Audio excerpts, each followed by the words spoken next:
ये है against the gods के सीजन 2 का नॉवल एक्सप्लेनेशन, जिसमें एक साथ पार्ट 18, 19, 20 और 21 को एक्सप्लेन किया गया है, जिसमें आप सभी का स्वागत है।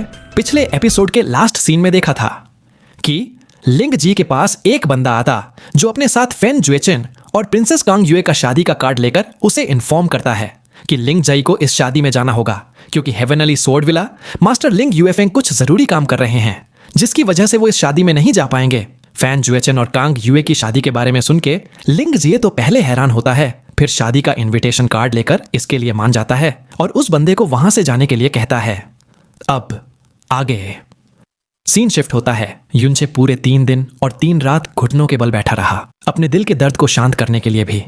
उन्हीं 3 दिनों में एक नाम उसके जहन में गहरा छप चुका था, जो था माइटी हेवनली स्वॉर्ड रीजन। 3 दिन बाद युनचे ने आखिरकार हरकत की। उसने आंखें खोली और बहुत धीरे से खड़ा हुआ। उसने बहुत संभाल कर युन चंघाई के शरीर को स्काई पॉइजन पर्ल में रखा और धीरे से बोला, दादाजी, आपने एक पूरी सदी तक कितनी तकलीफ झेली है। जरूर आपका मन अपने घर लौटने को करता होगा। जब मेरे पास इतनी ताकत आ जाएगी कि इल्यूजोरी डीमन रेल्म जा सकूं, तब मैं आपको वापस ले जाऊंगा, आपके अपने क्लैन के पास, जिनके लिए आप हर वक्त परेशान रहे। उसकी धीमी बातों के साथ युनचे ने सीधा खड़े होकर आसमान की तरफ देखा और बोला, माइटी हेवनली स्वॉर्ड रीजन, चाहे तुम बुरे हो या भले, गलत हो या सही, नेक हो या जालिम, लेकिन सिर्फ इसलिए कि तुमने मेरे दादा को मौत के लिए मजबूर किया और अंकल चाओ को मारा, जिन्होंने मेरी जान बचाई, उस दिन जब मेरे पास पूरी ताकत होगी, मैं तुमसे इस दुनिया का सबसे बड़ा बदला लूंगा, ताकि मेरे दादा और अंकल चाओ की आत्मा को शांति मिले। युनचे ने अपना सिर ऊपर उठाया, एक गहरी सांस ली और एक लंबी छलांग लगाई। बैंग की एक तेज की आवाज के साथ उसने ऊपर की जमीन को तोड़ डाला, जिसमें अब कोई सप्रेसिव पावर नहीं थी। इस समय हेवनली स्वॉर्ड विला के स्वॉर्ड मैनेजमेंट टेरेस पर सुबह की पहली रोशनी के साथ लिंग जेस हमेशा की तरह अपने मॉर्निंग एक्सरसाइज के लिए वहां आया। लेकिन कुछ दिनों से उसकी ट्रेनिंग में ध्यान नहीं लगता था, क्योंकि उसके दिमाग में फेन जुएचेंग और प्रिंसेस कांग युए की शादी का ख्याल घूम रहा था। उसी वक्त नीचे से एक अजीब सी आवाज आई। जैसे ही वो उस आवाज को ध्यान से सुनने ही वाला था, हेवंस पनिशमेंट सोर्ड के सामने की जमीन फट गई और एक ब्लैक फिगर उसमें से बाहर आया। लिंग जी घबराकर पीछे हट गया और जोर से चीख पड़ा। वो फिगर कुछ फीट की ऊंचाई तक गया और फिर जोर से नीचे गिरा, सीधा लिंग जी के सामने। उसके हाथ में थी ड्रैगन फॉल्ट हैवी स्वार्ड, जिसके प्रेशर से नीचे की जमीन टूट गई। लिंग जाई एक और कदम पीछे गया और सेलेस्टियल यांग सोर्ड को अपने सामने रखा। जैसे ही उसकी आंखें उस ब्लैक फिगर पर पड़ी, उसकी आंखें बड़ी हो गईं और वो चीख पड़ा, बॉस। लिंग जाई की शक्ल ऐसी हो गई थी जैसे उसने दिन के उजाले में कोई भूत देख लिया हो। युनचे, जिसे 1 साल से मरा हुआ समझा जा रहा था, वो अचानक जमीन के नीचे से जिंदा निकल गया। अगर ये भूत नहीं था तो और क्या था? एक पल के लिए तो लिंग जाई को लगा जैसे उसने कोई डीमन या जॉम्बी देख लिया। युनचे कहता है, लिटिल जाय। उसने हैरानी से उसकी तरफ देखा। उसने कभी नहीं सोचा था कि वो बाहर आते ही सबसे पहले लिंग जाय को देखेगा। उसकी आवाज और उससे आती पावरफुल ऑरा महसूस करके लिंग जाय जैसे एक सपने से जाग गया। उसने सेलेस्टियल यांग सोर्ड हटा ली, उसकी तरफ भागा और एक्साइटमेंट से चिल्लाता है, बॉस, तुम मरे नहीं, तुम सच में जिंदा हो, तुम वाकई जिंदा हो। युनचे मुस्कुराता है, लेकिन दिल में एक लंबी सांस लेता है। बिना किसी शक के इस दौरान सभी लोगों ने समझा था कि वो मर गया, जिन लोगों ने उससे प्यार किया। लिंग जी बोलता है, लेकिन उस दिन जब तुम उस डीमन से टकराए थे और तुम दोनों नीचे सील हो गए थे, तब तो किसी को नहीं लगता था कि तुम जिंदा बच सकते हो। उसके कहने के साथ उसकी नजर हेवंस पनिशमेंट सोर्ड की तरफ चली गई। उसने महसूस किया कि उसकी सप्रेसिव फोर्स गायब हो गई है। पिछले कुछ दिनों से जब वो यहां ट्रेनिंग करता था, उससे लगता था कुछ अलग है, लेकिन उसने कभी हेवंस पनिशमेंट सोर्ड के बारे में नहीं सोचा। लिंग जे आंखें फाड़कर बोलता है, मतलब तुम उस दिन की बुरी चोट के बाद भी नहीं मरे, और फिर वो डीमन ने तुम पर और अटैक भी नहीं किया। उसके बाद तुमने सरवाइव किया और उस डीमन को मार भी दिया।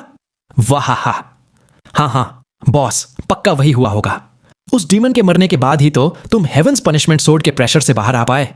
बॉस, तुम तो एकदम कमाल हो। आहा, इसीलिए तो तुम मेरे बॉस हो। इस दुनिया में कुछ भी इम्पॉसिबल नहीं है तुम्हारे लिए। मैं ही बेवकूफ था जो सोचता था कि तुम जैसे बॉस की मौत हो गई होगी। हा बॉस, अब तुम और भी बड़े लेजेंड बन जाओगे जब लोगों को यह पता चलेगा कि तुम जिंदा हो। जब उसने युनचे की प्रोफाउंड स्ट्रेंथ कल्टीवेशन ऑरा महसूस की, लिंग जी फिर से जोर से चिल्लाया, वाह, तुम्हारा current profound strength cultivation aura तो मेरे बिग ब्रदर से भी ज्यादा स्ट्रांग है। क्या तुम अब अर्थ प्रोफाउंड रेल्म के चौथे लेवल से भी ऊपर हो? युनचे शांत आवाज में बोलता है, मैं अब अर्थ प्रोफाउंड रेल्म के 6th लेवल पर हूं। मैंने उस डीमन को नहीं मारा, उसने खुद अपनी हार्ट वेन्स काट ली ताकि मैं आजाद हो सकूं। अर्थ प्रोफाउंड रेल्म 6th लेवल?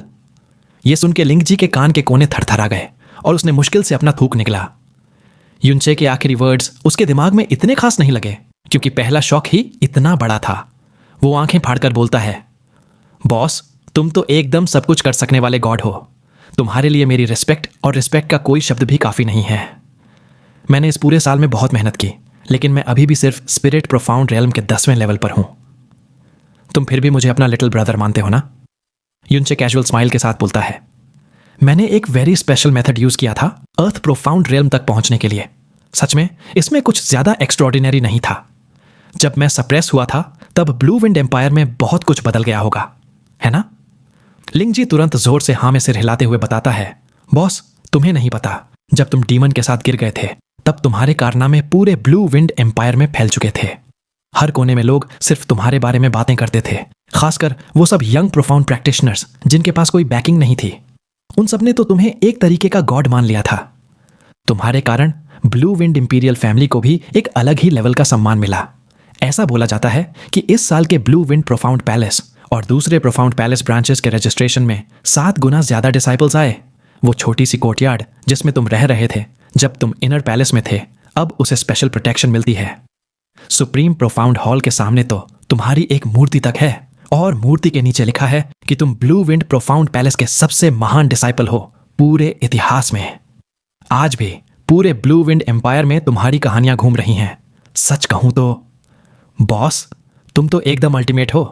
तुमने जो कुछ किया, तुमने वैसे किया कैसे? युनचे हैरानी से भरा चेहरा बना लेता है। उसने तो सिर्फ रैंकिंग टूर्नामेंट में पहला रैंक जीता था। इतना बड़ा हंगामा हो गया? युनचे पूछता है।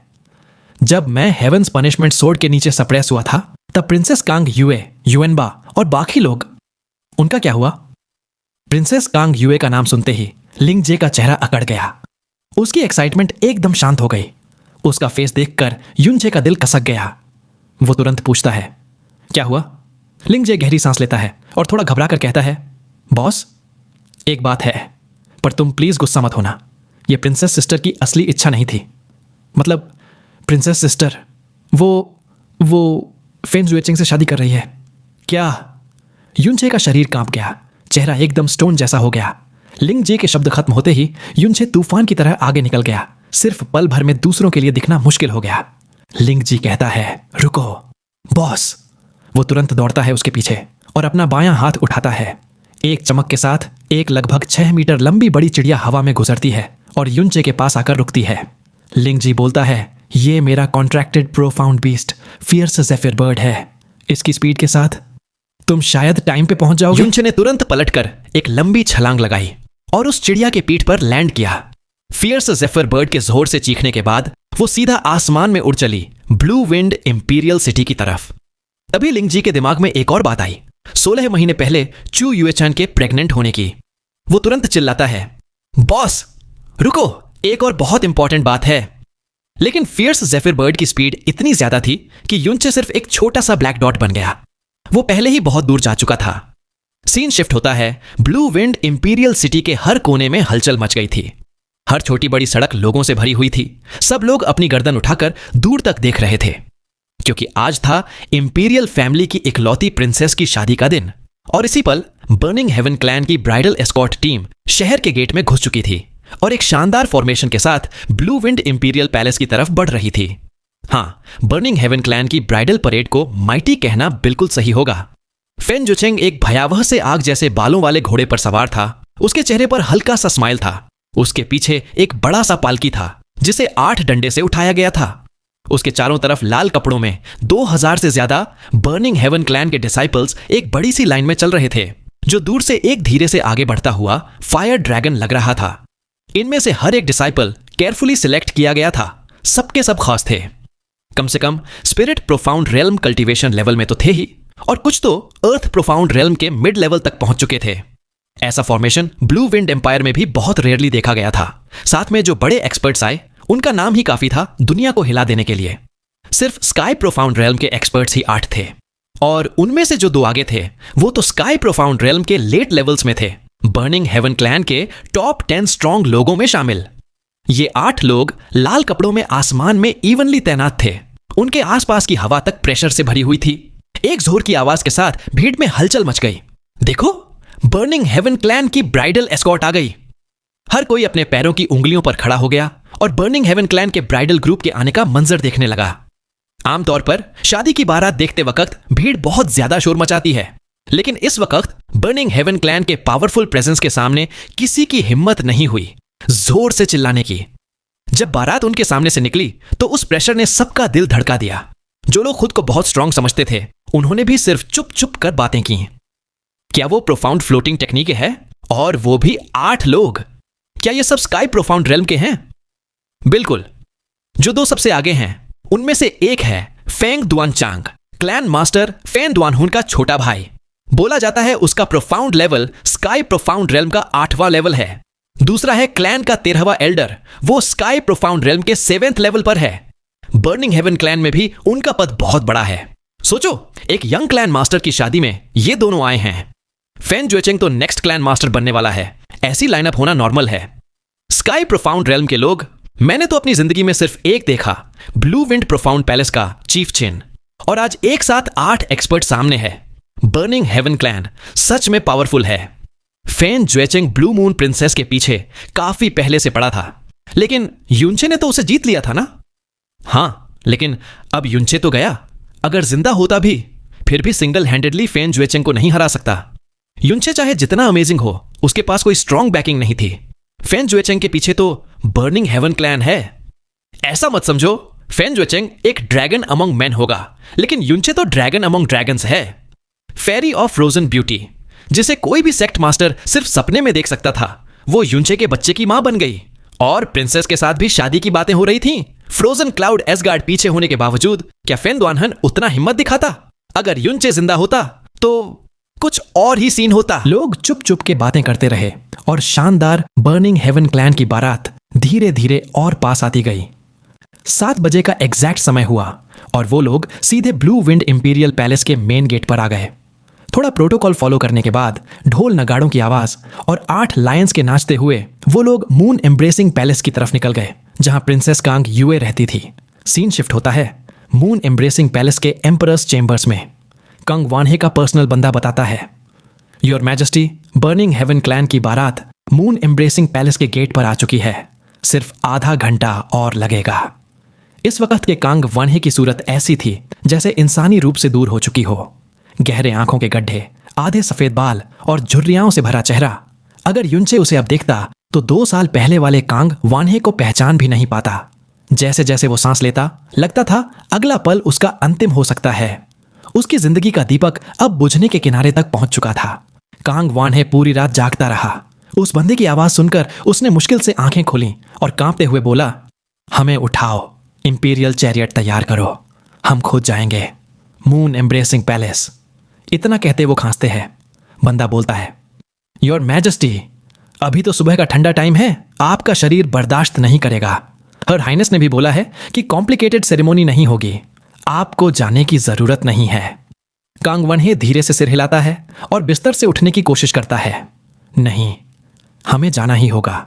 जब पहले फेन जुएचेंग से बचने के लिए यूएयर इतनी दूर चली गई थी तो वो अब कैसे उससे शादी कर सकती है? उसने कभी हमसे वजह तक नहीं बताई। हमें महसूस हो रहा है अगर आज हम नहीं गए तो शायद फिर कभी उसे नहीं देख पाएंगे। जल्दी ले चलो हमें। तभी एक लंबी आह भरने की आवाज आई। ग्रे रोब पहने एक मिडिल एज आदमी नीचे उतरता है। वो कहता है, जब एम्परर ने डिसाइड कर ही लिया है तो ये बूढ़ा सेवक आपके साथ चलेगा, पैलेस चीफ डोंगफांग। वो बंदा थोड़ा पीछे हटा, लेकिन झटके में नहीं, जैसे उसकी आदत हो। जब आप साथ हों एम्परर तो बिल्कुल सुरक्षित रहेंगे। मैं तुरंत इंपीरियल चैरियट तैयार करता हूं। मून एम्ब्रेसिंग पैलेस रोशनियों से चमक रहा था। हर तरफ फूलों के लैंप और लाल कारपेट बिछा हुआ था। तालाब में तक लाल रिबन्स तैर रहे थे। ये सब तीसरे राजकुमार कांगशो ने पर्सनली अरेंज कराया था। वो सालों से इस शादी का इंतजार कर रहा था और पूरी मेहनत से इस दिन की तैयारी की थी।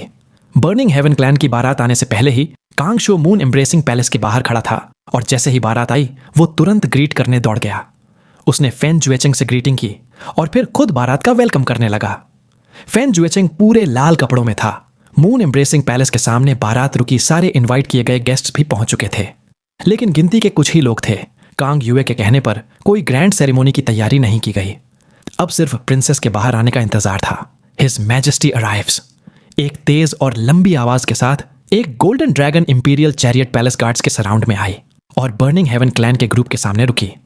फेन जुएचेंग तुरंत घोड़े से कूदा और तेज कदमों से आगे बढ़कर झुककर बोला, जुएचेंग फादर को ग्रीट करता है। कांग वन्हे सिर उठाता है और नाराजी में कहता है, आज सिर्फ बारात है। तुम और युएर की शादी अभी नहीं हुई। तुम्हारा मुझे फादर कहना अभी जल्दी है। फेन जुएचेंग जरा भी गुस्सा नहीं दिखाता। वो स्माइल करते हुए बोलता है, फादर का डांटना सही है, गलती मेरी थी। तभी मून एम्ब्रेसिंग पैलेस का मेन गेट धीरे से खुलता है। प्रिंसेस कांग युए 2 पैलेस मेट्स के साथ बाहर आती है। फेन जुएचेंग हंसते हुए कांग युए के पास जाता है और हाथ आगे बढ़ाता है उसे सपोर्ट करने के लिए पालकी तक ले जाने के लिए, लेकिन कांग युए हिलती भी नहीं, जैसे उसने उसका हाथ देखा ही नहीं। वो ठंडी आवाज में पूछती है, जो बर्निंग सोल फ्लावर मांगा था वो कहां है? फेन जुएचेंग हल्का सा स्माइल करता है, ताली बजाता है और बोलता है, गिफ्ट पेश। 30 से ज्यादा डिसाइपल्स एक साथ आगे बढ़ते हैं। सबके हाथों में एक बड़ा सा बॉक्स होता है। सब बॉक्सेस एक लाइन में सेट कर दिए जाते हैं और एक साथ खोलते हैं। तुरंत ही ज्वेलरी की चमक और हाई ग्रेड मेडिसिनल मटेरियल्स की खुशबू हवा में भर जाती है। फेन जुएचेंग के चेहरे पर अभी भी हल्का सा मुस्कान था। वो कहता है, मैंने ये सारे अनमोल ट्रेजर्स और एलिक्सर्स इसीलिए दिए हैं ताकि मेरी बर्निंग हेवन क्लैन की सिंसेरिटी दिखाऊं। लेकिन आप जैसी इज्जतदार शख्सियत के लिए नेचुरली ये एलिक्सर्स में इंटरेस्ट लेना मुश्किल है, पर मैं ये जानना चाहता हूं कि क्या ये चीज आपके फेवर जीतने के लिए काफी है? ये बोलते हुए फेन जुएचेंग अपना हाथ आगे बढ़ाकर स्पेशल रिंग को छूता है। अचानक एक ट्रांसपेरेंट जेड का केस उसके हाथ में आ जाता है, जिसमें एक अजीब नॉन पीटल्ड फूल खिला हुआ होता है। कांग युए बोलती है, तो ये है बर्निंग सोल फ्लावर? फेन जुएचेंग बोलता है, बिल्कुल, ये मेरी बर्निंग हेवन क्लैन का सबसे अनमोल ट्रेजर है। लेकिन अगर प्रिंसेस को चाहिए तो मैं अपनी आधी जिंदगी भी इसके बदले देने से पीछे नहीं हटूंगा। एक हल्की सांस लेकर कांग युए हाथ बढ़ाकर जेड केस उठाती है। फेन जुएचेंग ने अपने हाथ हटाकर उसे लेने से रोकने की कोशिश नहीं की। कांग युए तेजी से मुड़कर ब्लैक मून मर्चेंट गिल्ड के बूढ़े आदमी मुंह के सामने आती है।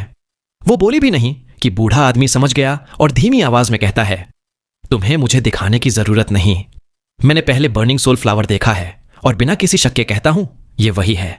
बस मुझे उसकी सोल डिटैच एबिलिटी इस्तेमाल करने में कॉन्फिडेंस नहीं है।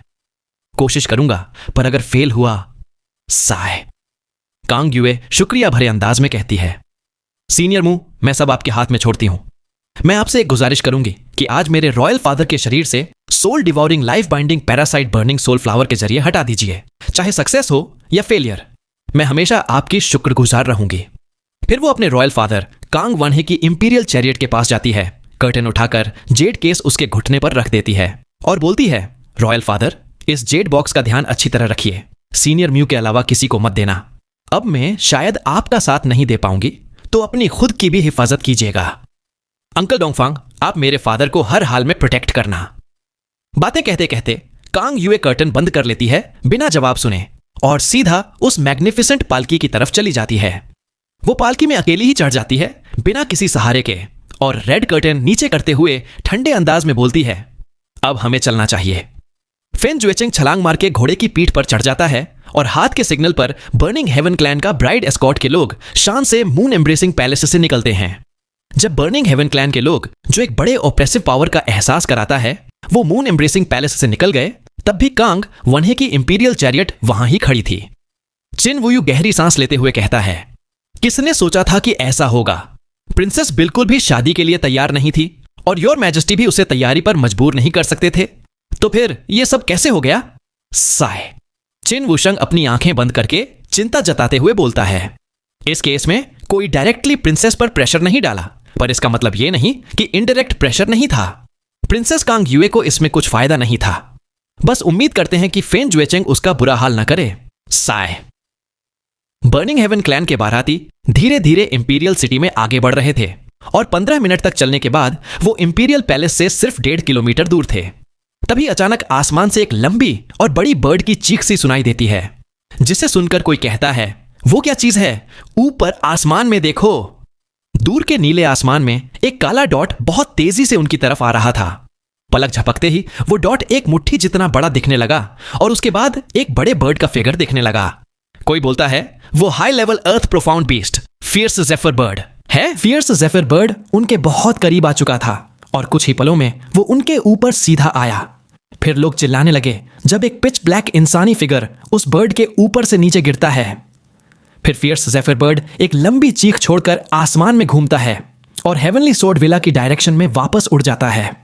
वो ब्लैक फिगर बहुत ही हाई स्पीड में नीचे गिर रहा था और गिरते वक्त उसके हाथ में एक लाइट चमकती है और एक जायंट सोर्ड अचानक उसके हाथ में आता है। साथ में एक माउंटेन जितना ऑप्रेसिव माइट स्काई से नीचे उतरता है और जैसे ही सोर्ड अपीयर होती है उसका गिरने का स्पीड और तेज हो जाता है और फिर वो बर्निंग हेवन क्लैन के बारातियों के ठीक सामने जाकर जमीन से टकराता है।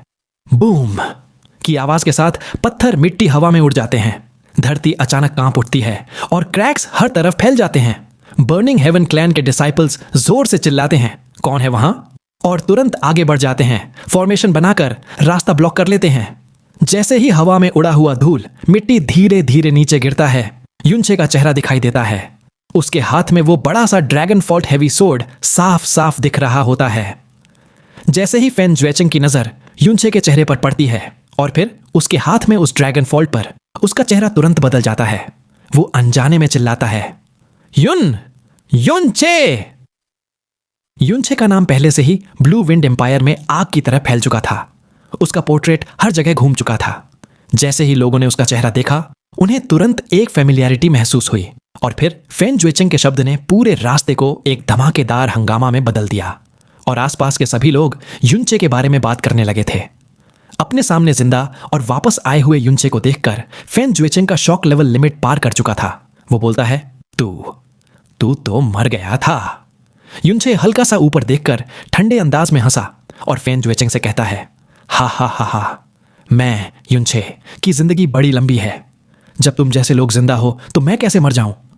तुम्हें यह देखकर बुरा लगा क्या कि मैं अभी भी जिंदा हूं? फेन ज्वेचिंग की आंखें एक पल के लिए छोटी होती हैं, फिर वो शांत होकर जोर से हंस पड़ता है। हा हा हा, कमाल है युनचे, तेरी जिंदगी तो कुत्ते जैसी चिपकी हुई है। मूतियनबे तुझे मार नहीं पाया और तूने उसे ही मार डाला। सब सोच रहे थे कि तू डीमन से मर गया, लेकिन इतने टाइम बाद भी तू वापस आ गया। तुझे देखकर एक लेवल पे तो मैं खुश भी हूं, क्योंकि तू उस दिन बड़ी आसानी से मर गया था। जो बड़ा कर्ज तू छोड़ गया था मेरे सेकंड भाई को मार के। बर्निंग हेवन क्लैन तुझे बिना हिसाब दिए नहीं छोड़ने वाला। युनचे और फेन ज्वेचिंग की इस छोटे से बातचीत ने आसपास की भीड़ में और बड़ा धमाका मचा दिया। ब्लू विंड एम्पायर में एक पियरलेस लेजेंड के रूप में युनचे ने कभी जोरदार कंट्रोवर्सी मचाई थी और आज उसकी मौत के बाद उसका ऐसे जिंदा लौट आना कितना बड़ा तूफान लाएगा यह तो जाहिर था। जिनके पास भी साउंड ट्रांसमिशन जेट था उन्होंने तुरंत मैसेज भेजना शुरू कर दिया। युनचे के अपीयर्स होने के कुछ ही सांसों में उसके जिंदा होने की खबर हर तरफ फैल गई। सीन शिफ्ट होता है। कांग वनही का वो पर्सनल बंदा बताता है, योर मैजेस्टी, बहुत बड़ा हादसा हो गया।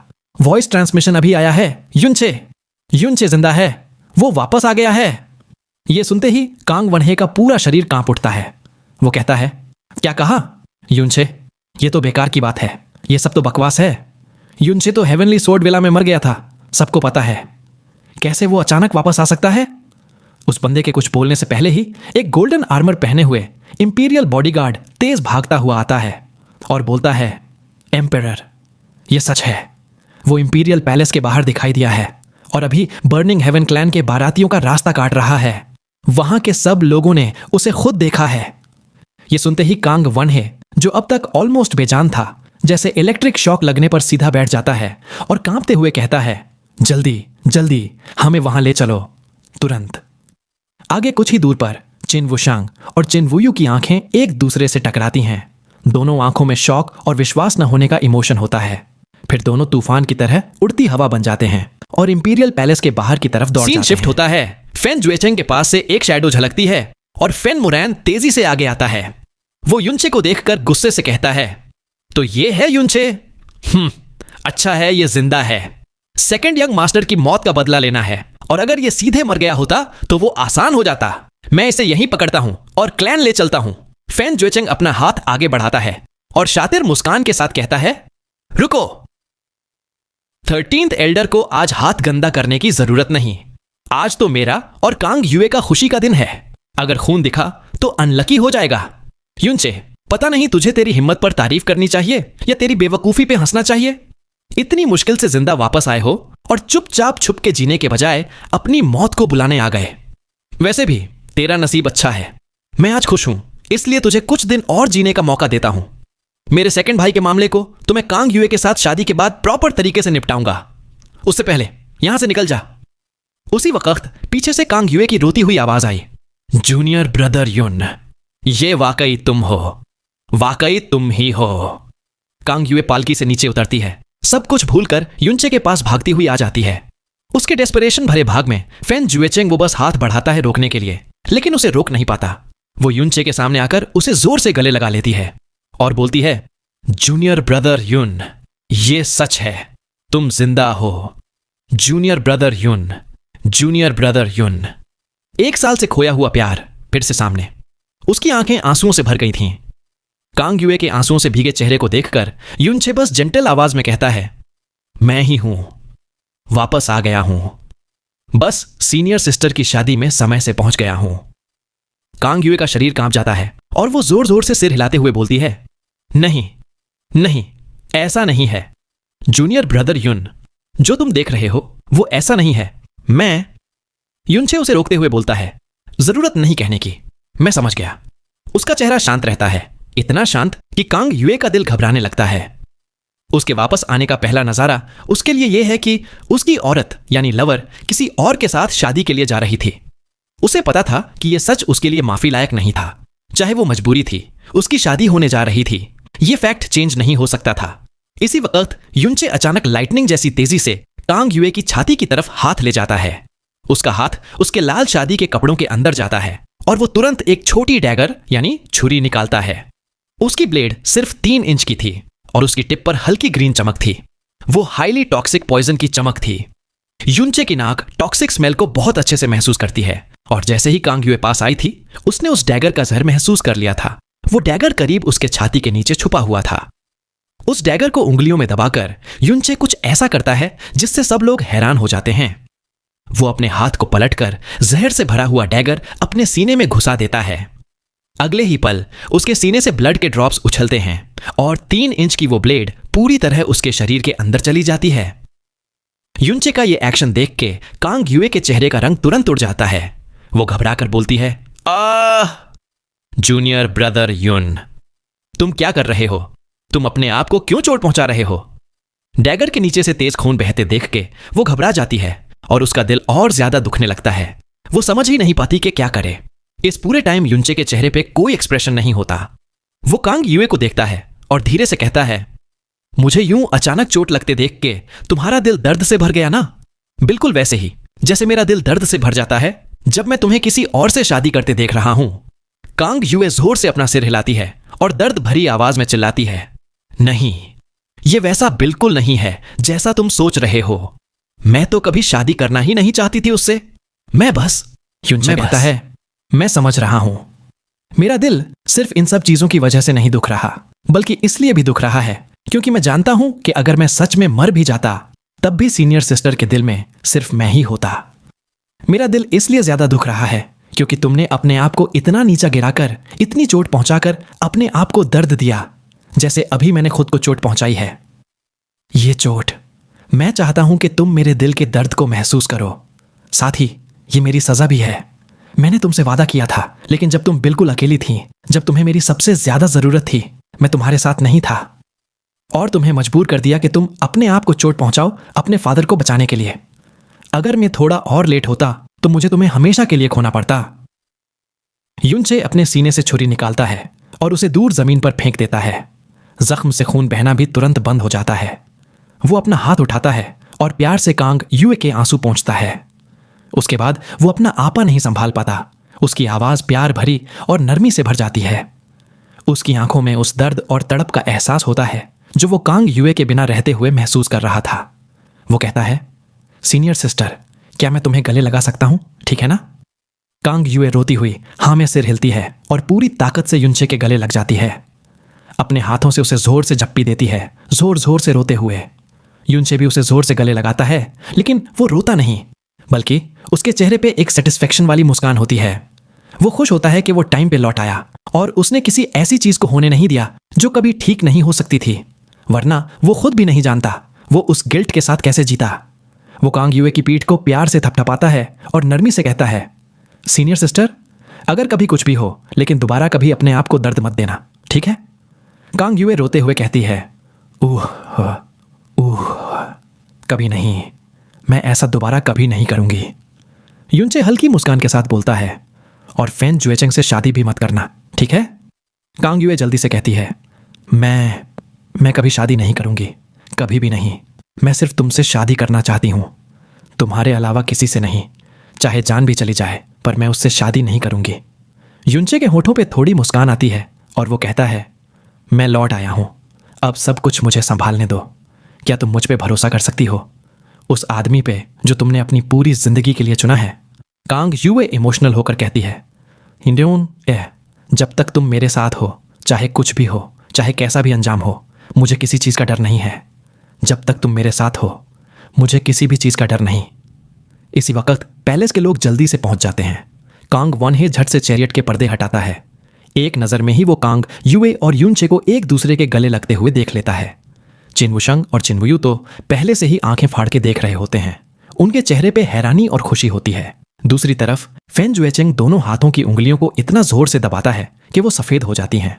उसका चेहरा गुस्से से बिगड़ जाता है और वो अपने इमोशंस पे कंट्रोल नहीं रख पाता। युनचे की तरफ उंगली दिखाते हुए वो जोर जोर से चिल्लाता है, हाँ, मार दो उसे अभी तुरंत मार दो। बर्निंग हेवन क्लैन के वो लोग जो दुल्हन को ले जाने आए थे, सब एक दूसरे की तरफ देखने लगते हैं, कुछ समझ नहीं पाते कि क्या करें। लेकिन जैसे ही उन्होंने फैन जुएचेंग का चिल्लाना सुना, वो तुरंत रिएक्ट करते हैं। दर्जनों लोग फौरन युनचे की तरफ भागते हैं। तभी सबके सिर के ऊपर से एक तूफानी हवा गुजर जाती है। एक इंसान आसमान में उड़ता हुआ युनचे के पास पहुंच जाता है। वो था 13th एल्डर फैन मोरैन। भीड़ के लोग घबराकर पीछे हटने लगते हैं। कई लोग तो जोर से चीखने लगते हैं। तभी एकदम से एक गहरी आवाज गूंजती है, रुको। यह आवाज ज्यादा तेज नहीं होती, लेकिन किसी गर्जने वाले बादल की तरह सबके कानों में गूंजती है। इसी आवाज के साथ एक ग्रे रोब पहना हुआ आदमी मीटियर की तरह आकर फैन मोरैन के सामने आ जाता है। उस आदमी की पावरफुल ऑरा को महसूस करके फैन मोरैन तुरंत रुक जाता है। जब वो सामने देख के पहचानता है तो उसके चेहरे पे हैरानी छा जाती है। वो बोलता है, तुम? डोंगफंगशू। जो आदमी फैन मोरैन के सामने रुकता है वो था ब्लू विंड पैलेस का फर्स्ट पैलेस चीफ डोंगफंगशू।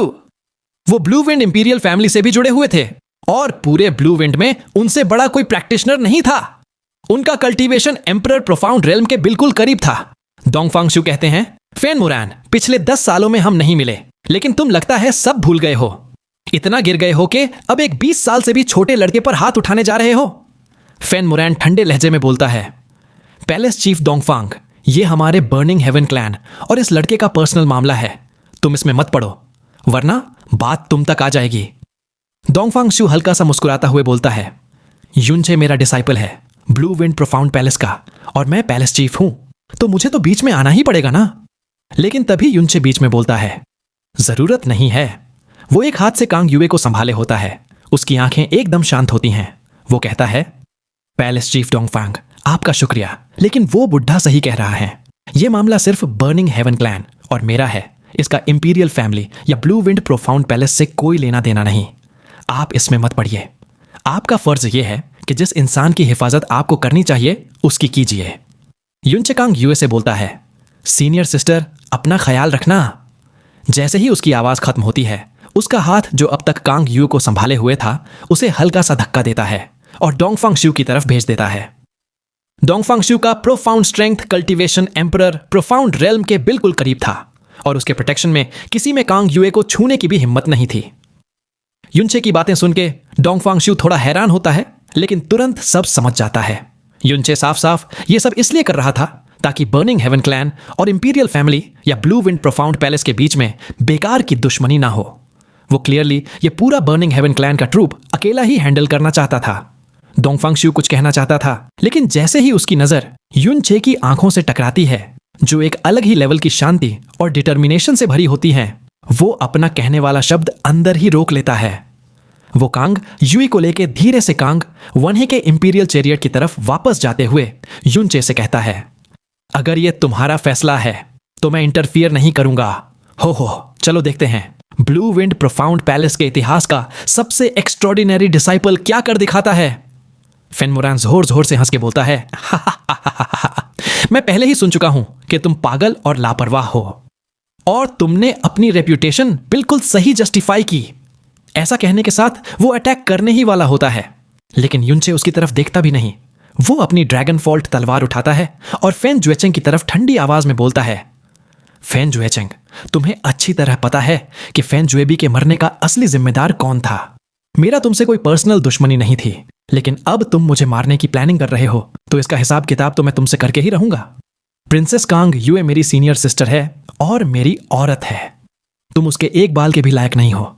अगर तुम मेरी सीनियर सिस्टर शुरुओं से शादी करना चाहते हो तो तुम्हें पहले मुझे पार करना होगा, वरना चुपचाप अपने बर्निंग हेवन क्लैन वापस चले जाओ। उसकी बात खत्म होते ही युनचे पहला अटैक करता है। ड्रैगन फॉल्ट को उठा के वो सीधा फेन मोरान की तरफ स्लैश करता है। फेन मोरान अपना हाथ उठाता है और उसके 5 उंगलियों से पर्पल फ्लेम्स निकल पड़ती हैं। जैसे ही वो युनचे पे अटैक करने जा रहा होता है, अचानक उसकी नजर धुंधली हो जाती है और उसके सामने 3 युनचे अपीयर होते हैं, जिससे अब 4 युनचे हो चुके थे। ना कोई सिग्नल मिला, ना ही कोई प्रोफाउंड एनर्जी वेव। ये 4 युनचे पूरी तरह रियल लग रहे थे। ना तो अपीयरेंस में कोई फर्क था, ना ही ऑरा में। फेन मोरान ने इतने साल में कभी ऐसा मूवमेंट स्किल नहीं देखा था। इस छोटी सी देर में युनचे का असली बॉडी उसके साइड से निकलकर सीधा फेन जुचेंग की तरफ बर्निंग हेवन क्लैन का एक एल्डर होकर वो एक जूनियर को रोक भी नहीं पाया, उसका रास्ता तक ब्लॉक नहीं कर सका।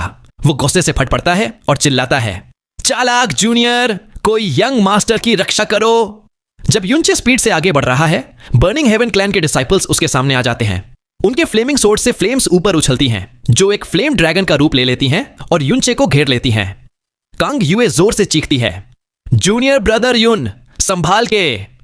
डजन्स फायर ड्रैगन्स के कंबाइंड अटैक के सामने खड़े होकर भी युनचे ना तो हिलता है न बचता है। वो उन बड़े से स्कारलेट फ्लेम्स में अपने आप को जलाता हुआ सीधा ड्रैगन फॉल्ट उठाता है और ओवरलॉर्ड्स फ्यूरी के साथ आगे अटैक करता है। बूम की आवाज के साथ एक भयानक धमाका होता है और जमीन का एक बड़ा हिस्सा चीर दिया जाता है। बर्निंग हेवन क्लैन के वो डजन्स एक्सपर्ट्स जो युनचे को घेर के अटैक कर रहे थे, सब चीखते हुए दूर पीछे उड़ा दिए जाते हैं और उन धधकते हुए आग के झोंकों को भी युनचे अपने अटैक से अलग कर देता है। यह सीन देख के सबके चेहरे पे शॉक छा जाता है। युनचे ने सबको एक ही अटैक में उड़ा दिया। नहीं, यह कहना भी गलत है होगा, उनको सिर्फ उड़ाया नहीं गया। जो बर्निंग हेवन क्लैन के डिसाइपल्स पीछे गिरे, उनमें से कोई भी उठ नहीं पाया। हर एक के सीने पे खून से भरा एक बड़ा घाव था। सिर्फ एक अटैक में उसने डजन्स अर्थ प्रोफाउंड रेल्म के एक्सपर्ट्स को बड़ी बुरी तरह से चोट पहुंचाई। सब लोग बस जहां थे वहीं जम गए। एम्परर कांग वानहे की आंखें भी छोटी हो गईं और चिन वुशांग, जो युनचे की पहले वाली स्ट्रेंथ से वाकिफ था, वो तो इतना शॉक्ड होता है कि अपनी आंखों पे भी भरोसा नहीं कर पाता। बर्निंग हेवन क्लैन के लोग तो और भी ज्यादा शॉक में थे। फेन जुएचेंग की आंखें तो ऐसी लग रही थीं जैसे निकल ही पड़ेंगी। उसके पहले वाले शांत चेहरे की जगह अब पैनिक छा गया था। वो धीरे धीरे पीछे हटने लगता है और बेचैनी में बोलता है, नहीं, ये तो पॉसिबल ही नहीं है। फेन दुआनचंग उसके पास आके बोलता है, लगता है युनचे की स्ट्रेंथ रूमर से भी ज्यादा एग्जैजरेटेड है। इतनी छोटी उम्र में इतनी स्ट्रेंथ, ये सोचना भी मुश्किल है। हमारी क्लैन में ऐसा कोई नहीं। इसके पास सच में घमंड करने का हक है। अगर ये चुपचाप अपने स्ट्रेंथ को बढ़ाता तो कल को पूरा खतरा बन जाता, लेकिन अब सामने आ गया इतने पावर के साथ, तो बस ये उसकी बेवकूफी है। फेन जुएचेंग जल्दी से बोलता है, थर्ड अंकल, क्या आप एक्शन लेने वाले हो? फेन दुआनचंग शांत लहजे में कहता है, अभी एक जूनियर के खिलाफ हाथ उठाने का कोई मतलब नहीं। उसका टारगेट तुम हो और मेरी रिस्पॉन्सिबिलिटी तुम्हें प्रोटेक्ट करना है। अगर वो सच में तुम तक पहुंच भी गया तो भी मैं खुद उसे एक बाल भी छूने नहीं दूंगा। लेकिन युनचे सीधा उस डायरेक्शन में बढ़ता है जहां फेन जुएचेंग था। जो लोग उसके रास्ते में थे वो सब एक्सपर्ट्स थे, लेकिन किसी को भी यह समझ नहीं आता कि युनचे की पावर किस लेवल तक पहुंच चुकी है। युनचे अपनी हेवी सोर्ड को हॉरिजॉन्टल घुमाता है और एक धमाके के साथ सामने से आते 20 से ज्यादा बर्निंग हेवन क्लैन डिसाइपल्स सीधे उड़ा दिए जाते हैं। उनकी चीखें आसमान तक गूंज जाती हैं। हेवी सोर्ड का सप्रेशन नॉर्मल वेपन से कई गुना ज्यादा होता है और जब वो एक आर्मी के सामने यूज होती है तो वो अनस्टॉपेबल बन जाती है। युनचे के सोर्ड के नीचे कुछ लोग भारी चोटों के शिकार होते हैं और कुछ लोग सीधा मर जाते हैं। बूम की आवाज के साथ एक और धमाका होता है। साइड से आते बर्निंग हेवन क्लैन के डजन्स डिसाइपल्स अब तक युनचे के 10 मीटर तक भी नहीं पहुंचे कि सीधे हवा में उड़ जाते हैं। सबसे आगे के 3 आदमी तो सीधे 2 टुकड़े में बदल जाते हैं। खून आसमान से बरसने लगता है।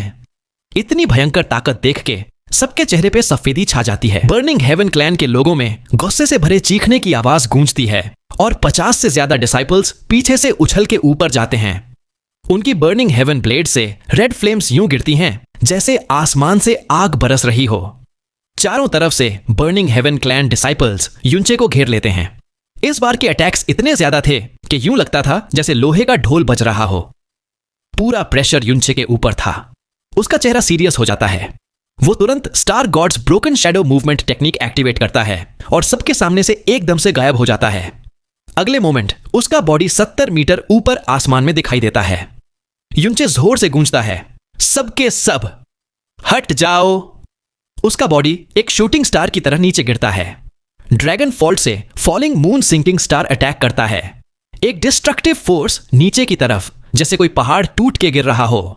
लगभग 100 बर्निंग हेवन क्लैन डिसाइपल्स को सीधा जमीन पे दबा दिया जाता है और उनके ऊपर वो हॉरिफिक पावर बिना किसी दया के टूट पड़ती है। बूम की आवाज के साथ जमीन जोर से कांप उठती है और रास्ते के साइड के कुछ बिल्डिंग्स भी टूट जाती हैं। जमीन के अंदर से 30 फीट तक की मिट्टी को ऊपर उठा के वो फिर नीचे गिरता है और उसके नीचे सब कुछ दब जाता है। जो डिसाइपल्स डिस्ट्रैक्टिव पावर वेव के आसपास थे उन्हें भी दूर तक फेंका जाता है। पीछे के सब डिसाइपल्स जो अटैक करने ही वाले थे वो तो बस घूर के देखते रह जाते हैं, मुंह खुला और पैर कांपते हुए। कोई भी आगे बढ़ने की हिम्मत नहीं करता। जो लोग इस फाइट को देख रहे थे वो तो इतनी दूर थे कि सुरक्षित होते, लेकिन कुछ लोग शॉक वेव के इंपैक्ट से उठ तक नहीं पाते। वो बस वहीं जम जाते हैं शॉक में। युनचे के आसपास की जमीन में एक बड़ा गड्ढा बन जाता है। उसका लैंडिंग पॉइंट उसी गड्ढे के एग्जैक्ट सेंटर में होता है और ड्रैगन फॉल्ट जमीन में गहरी घुसी होती है।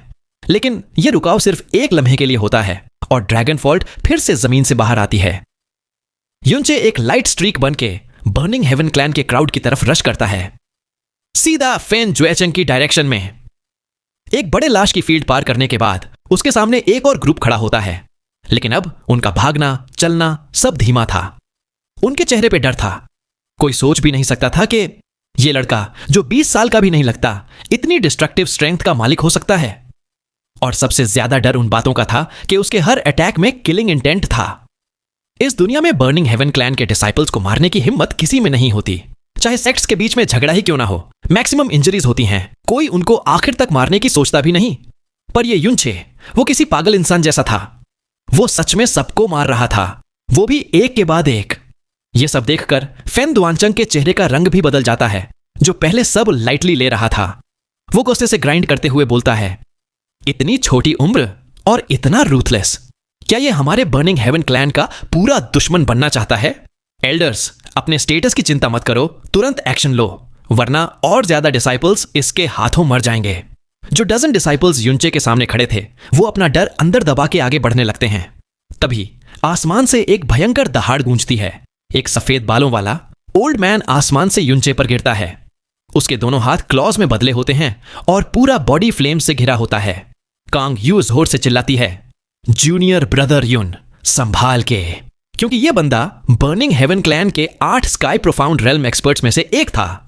जैसे ही उसका स्काई प्रोफाउंड रेल्म का टेरिफाइंग पावर एक्टिवेट होता है, हवा युनचे के आसपास हिलने लगती है और एक बर्निंग वॉर्टेक्स आसमान से सीधा युनचे के ऊपर गिरने लगता है, जैसे उसे चीर के रख देगा।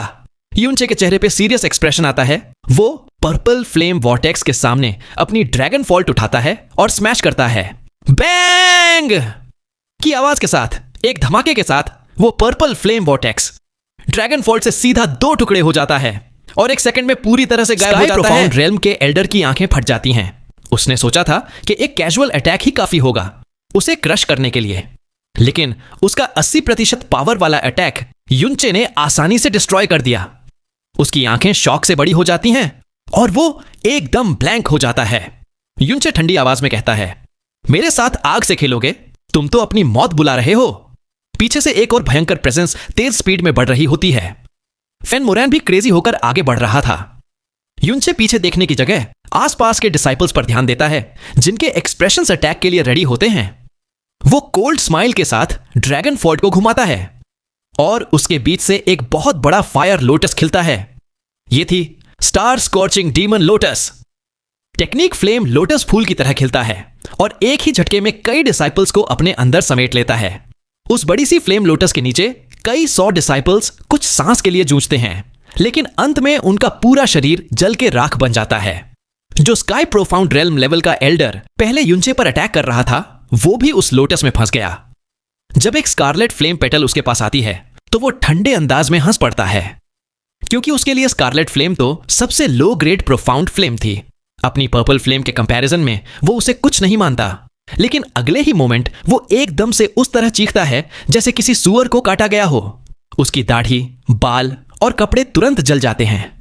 उसका पूरा शरीर लाल रंग का गर्म लोहा जैसा लग रहा होता है और हर जगह से जलन हो रही होती है। वो पूरी ताकत से अपनी प्रोफाउंड स्ट्रेंथ कल्टीवेशन एक्टिवेट करता है और वहां से भागता है। जब वो फाइनली फ्लेम लोटस से बाहर आता है तो उसके कपड़े जल चुके होते हैं, दाढ़ी और बाल आधे उड़ गए होते हैं और शरीर पर कई जख्म होते हैं। उसके पीछे भागते आ रहे फेन मोरैन ये सीन देखकर तुरंत रुक जाता है और जल्दी से वापस पीछे हट जाता है। 20-30 कदम दूर जाने के बाद भी उसका चेहरा शौक से भरा रहता है। वो सुंदर लेकिन खतरनाक फायर लोटस सबके दिल और दिमाग को हिला के रख देता है। फेन जुएचेंग आंखें फाड़ के देखता है। उसका चेहरा शौक में जम जाता है। उसके पास खड़े फेन दुआनचंग कहता है, ये फीनिक्स फ्लेम है। रूमर था कि उसके पास फीनिक्स फ्लेम है, वो सच निकला।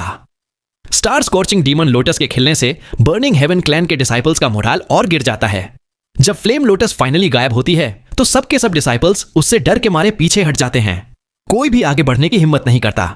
तभी पीछे से युनचे पर एक गुस्से भरी चीख पड़ती है, जूनियर, अपनी मौत के लिए तैयार हो जा। युनचे के फ्लेम्स ने फेन मोरैन के अंदर की गुस्से की आग पूरी तरह से जगा दी थी।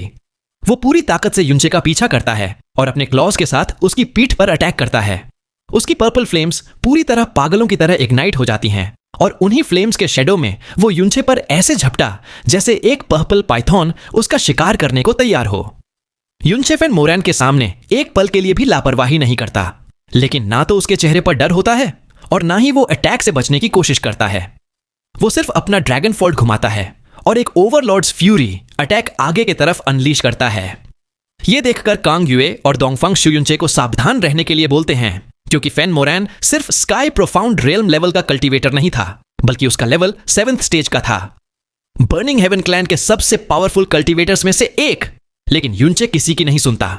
हेवी सोर्ड का पावर एक वोल्केनो के जैसे ब्लास्ट करता है और सीधा फेन मोरैन के फ्लेम पाइथन से टकराता है। बूम की आवाज के साथ एक जबरदस्त धमाका होता है। वो स्कॉर्चिंग पर्पल पाइथन जो युनचे की तरफ आ रही थी इंस्टेंट डिस्टॉर्ट हो जाती है और फिर टुकड़े टुकड़े होकर बिखर जाती है।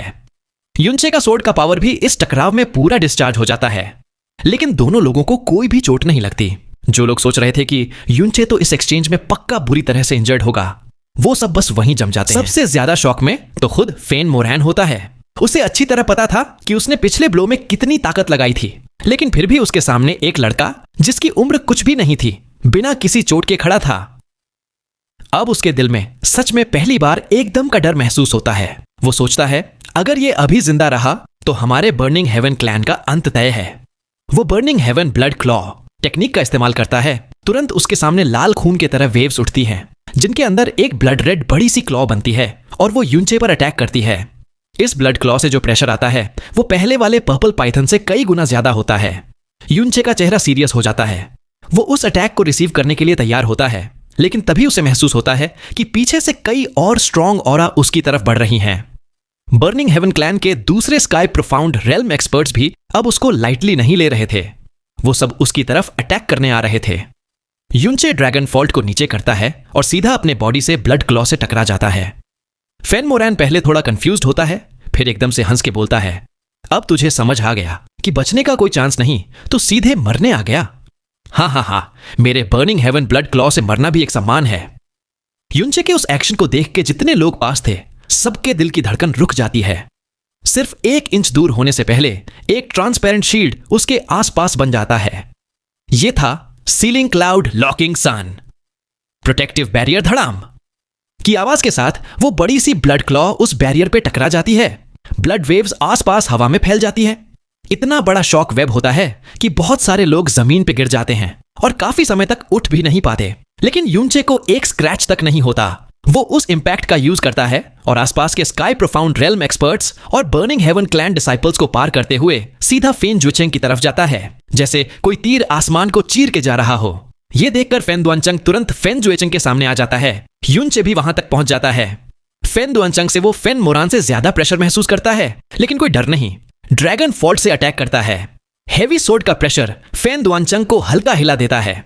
वो अपनी हथेली में प्रोफाउंड स्ट्रेंथ इकट्ठा करता है और 90% फोर्स का यूज करता है अटैक ब्लॉक करने के लिए। डड़ाम की आवाज के साथ फेन दुआनचंग की पर्पल फ्लेम वाली हथेली यूनचे के हेवी सोर्ड से टकराती है, एक धमाके के साथ। यूनचे जोरदार झटके से पीछे गिरता है, लेकिन फेन दुआनचंग भी 3 कदम पीछे हट जाता है। उसका पूरा राइट हाथ नम हो जाता है। वो शॉक में रहता है। उसने 90% पावर यूज की थी, फिर भी मुश्किल से ब्लॉक कर पाया। वो सोचता है, अगर ये लड़का अभी इतना पावरफुल है, फ्यूचर में तो इसे कोई नहीं रोक सकेगा। लेकिन उसके बाद वो सोचता है, अगर आज इसने बर्निंग हेवन के इतने लोगों को मार दिया है तो इसे जिंदा नहीं छोड़ा जा सकता। वो अपना लेफ्ट हाथ आगे बढ़ाता है और एक burning heaven blood claw unleash करता है। यून धड़ाम की आवाज के साथ वो बड़ा सा ब्लड वेव यूनचे को ऊपर से नीचे तक आता है और यूनचे सीधा जमीन पर जा गिरता है। एक बड़ा सा गड्ढा बन जाता है। जब धूल सेटल होने लगती है, तभी यूनचे शूटिंग स्टार की तरह वापस ऊपर उठता है। ड्रैगन फॉल्ट के सर्च के साथ वो सीधा फेन दुआनचंग की तरफ अटैक करता है। फेन दुआनचंग शॉक में चिल्लाता है, क्या? वो सीरियस हो जाता है। अपना हाथ उठाता है। एक 7 फुट का फ्लेम ब्लेड उसके हाथ में आता है। वो उस बर्निंग हेवन ब्लेड से यूनचे पर अटैक करता है। यूनचे फिर भी रिएक्ट नहीं करता। ड्रैगन फॉल टाइट पकड़े रखता है। वो बिल्कुल नहीं हिलता, इवन जब ब्लेड उसके शोल्डर पर गिरने वाला होता है। बर्निंग हेवन ब्लेड के साथ एक भयंकर हीट वेव उठती है। तलवार यूनचे के लेफ्ट शोल्डर पे गिरती है, लेकिन सिर्फ एक बड़ी ब्लड स्प्लैटर होती है। तलवार मांस नहीं काट पाती, वो बोन से टकरा जाती है। इसे देखकर फेन दुआनचंग की आंखें फट जाती हैं। उसका ये अटैक नॉर्मली किसी स्काई प्रोफाउंड एक्सपर्ट को 2 टुकड़े कर देता, पर यूनचे ने अपने कंधे से ब्लॉक कर लिया और उसी पल ड्रैगन फॉल्ट सीधा उसके सीने पे टकराता है। एक धमाके के साथ फेन दुआनचंग का प्रोटेक्टिव बैरियर एक सांस में टूट जाता है। उसका अपर बॉडी कंप्लीटली नम हो जाता है। कानों में सिर्फ बजिंग सुनाई देता है। उसे एक ही स्ट्राइक में लगभग 100 मीटर दूर तक उड़ा दिया जाता है। जमीन पर गिरते ही वो मुश्किल से अपना बैलेंस बना पाता है। अपने सीने को हाथ से पकड़ के वो खड़ा होता है। उसका चेहरा सफेद पड़ चुका होता है और उसके बॉडी का प्रोफाउंड एनर्जी सिस्टम पूरी तरह से डिस्टर्ब हो गया होता है, जिसे नॉर्मल होने में काफी समय लगता। वो फाइनली अपना चेहरा संभालता है, लेकिन तुरंत ही उसके आंखों के किनारे फट जाते हैं, क्योंकि जिस फेन जुएचेंग को वो प्रोटेक्ट कर रहा था, उसका गला यूनचे के एक हाथ के ग्रिप में था। हवा में लटका हुआ, दोनों पैर जमीन तक नहीं पहुंच रहे थे। फेन जुएचेंग आंखें खोल के देखता है। उसके चेहरे पे दर्द और आंखों में जोरदार डर होता है। उसके हाथ यूनचे के हाथ को जोर से पकड़ के छुड़ाने की कोशिश करते हैं, लेकिन उसमें दम ही नहीं होता। यूनचे ठंडी मुस्कान के साथ आंखें तिरछी करके बोलता है, फेन जुएचेंग, क्या हुआ? तुम्हारा पहले वाला एटीट्यूड कहां गया? तब तुम कह रहे थे कि मुझे कुछ दिन और जीने देना तुम्हारी दया होगी। हाँ, बताओ जरा, क्या लगता है तुम्हें? मैं तुम्हें कुछ दिन और जीने दूं या इसी पल यहीं खत्म कर दूं? और फिर यूनचे अपना ग्रिप और टाइट करता है। एक जबरदस्त चीख फेन जुएचेंग के गले से निकलती है। उसकी आंखें बाहर निकलने लगती हैं और तनाव के दर्द में उसका पूरा जिस्म कांपने लगता है। बर्निंग हेवन क्लैन के सब लोगों के चेहरे का रंग उड़ गया था। डिसाइपल्स चीखते हैं, यंग क्लैन मास्टर! तुम्हारी हिम्मत कैसे हुई हमारे यंग क्लैन मास्टर को किडनैप करने की? तुरंत छोड़ो उसे। बर्निंग हेवन क्लैन के डिसाइपल्स यूनचे को घेर लेते हैं, चिल्लाते हैं, धमकाते हैं, लेकिन कोई भी उसके पास नहीं जाता, क्योंकि यूनचे के हाथ में अभी भी फेन जुएचेंग का गला था। सिर्फ एक जरा सी प्रेशर में वो उसकी कहानी तुरंत खत्म कर सकता था। फेन दुआनचंग अपने अंदर छुपी हुई चोट को दबा के वापस उठता है और जोर से चिल्लाता है, यूनचे, तुम कर क्या रहे हो? तुम चाहते हो बर्निंग हेवन क्लैन तुमसे जीवन भर की दुश्मनी मोल ले ले? यूनचे ठंडे अंदाज में हंसता है, हाँ, तुम इस तरह बोल रहे हो जैसे अभी तक तुम लोगों से मेरी दुश्मनी ऑफिशियली हुई ही नहीं है। तुम लोग तो पहले ही डिसाइड कर चुके हो कि फेन जुएबी की मौत का जिम्मेदार मैं हूं। तुम्हारा यंग क्लैन मास्टर तो 1 साल से मेरी मौत का प्लान बना रहा था। आज मैं तुम्हारे 200 से ज्यादा डिसाइपल्स को मार चुका हूं। तुम लोग और मैं तो वैसे ही दुश्मन थे। अब मान लो अगर मैंने इसे मारा तो भी तुम मुझे मारना चाहोगे, तो क्यों ना एक को मार के एक का फायदा ले लूं। फैन दुआनचंग आंखें फाड़ता है, गुस्सा उसके सिर चढ़ जाता है। वो अपना सिर जोर से घुमाता है और डोंगफांगशू की तरफ देख के चिल्लाता है, डोंगफांगशू, ये युनचे तो तुम्हारे ब्लू विंड प्रोफाउंड पैलेस का डिसाइपल है। डोंगफांगशू तुरंत बीच में बोलता है, जब मैंने पहले इसमें दखलंदाजी करने की कोशिश की थी तब तो तुम लोगों ने बड़े प्रतिष्ठा के साथ कहा था कि यह सिर्फ बर्निंग हेवन क्लैन और युनचे का पर्सनल मैटर है। इसका मुझसे या ब्लू विंड प्रोफाउंड पैलेस से कोई लेना देना नहीं। अब इतनी जल्दी भूल गए क्या? और यह कह के उसका चेहरा सीरियस हो जाता है। तुम्हारा burning heaven clan blue wind empire के 4 ग्रेट सेक्ट्स में से एक है। आज इंपीरियल फैमिली के प्रिंसेस की शादी थी। तुम लोगों के हवाले हमने उसे किया और तुम लोग उसके साथ यह सब होने दिया। तुम्हें तो शर्म भी नहीं आई और ऊपर से हमें ही उल्टा दोष दे रहे हो। यह तुम्हारा तरीका है काम करने का। फैन दुआनचंग गुस्से से कांपने लगता है, लेकिन एक शब्द भी नहीं कह पाता। फैन मोरैन का भारी गुस्सा फट पड़ता है। वो चिल्लाता है, छोटे कीड़े, तुरंत छोड़ो हमारे यंग क्लैन मास्टर को। अगर उसके बालों तक को हाथ लगाया तो हमारा क्लैन तुझे इतने बुरी मौत देगा जो तुझे याद भी नहीं रहेगा। युनचे आंखें तिरछी करके बोलता है, अच्छा, वाह, तुम लोग तो बड़ी बात करते हो। तुम्हारा यंग मास्टर मेरे हाथ में है और तुम लोग मुझे धमकी दे रहे हो। लगता है तुम लोगों ने ज्यादा समय तक पावर में रह के इंसानियत के बेसिक रूल ही भूल गए हो। तो चलो आज मैं युनचे तुम लोगों को एक सबक सिखाता हूं। क्या कहा था तुमने? अगर मैंने उसके बाल तक को छुआ तो तुम मुझे बुरी मौत दोगे? बस इतना कह के युनचे अपना हाथ घुमाता है और फैन जुएचेंग को जोर से जमीन पे पटकता है। फिर उसके पीठ पे पैर रखता है और उसके बालों को पकड़ के जोर से खींचता है। फैन जुएचेंग एकदम मुर्गी की तरह चीखता है, आ! और एक बड़ा सा झुंड बाल के साथ उसकी खोपड़ी की चमड़ी भी निकल आती है। उसकी चीख ने सब बर्निंग हेवन क्लैन वालों का दिल चीर के रख दिया। लेकिन युनचे का चेहरा बिल्कुल शांत था। वो उस बाल के झुंड को हवा में उछालता है और मुस्कुरा के कहता है, देखा, सिर्फ एक बाल नहीं, मैंने तो पूरे झुंड के झुंड निकाल दिए। अब तो मुझे मार डालो, मुझे वो ब्रूटल डेथ दे दो।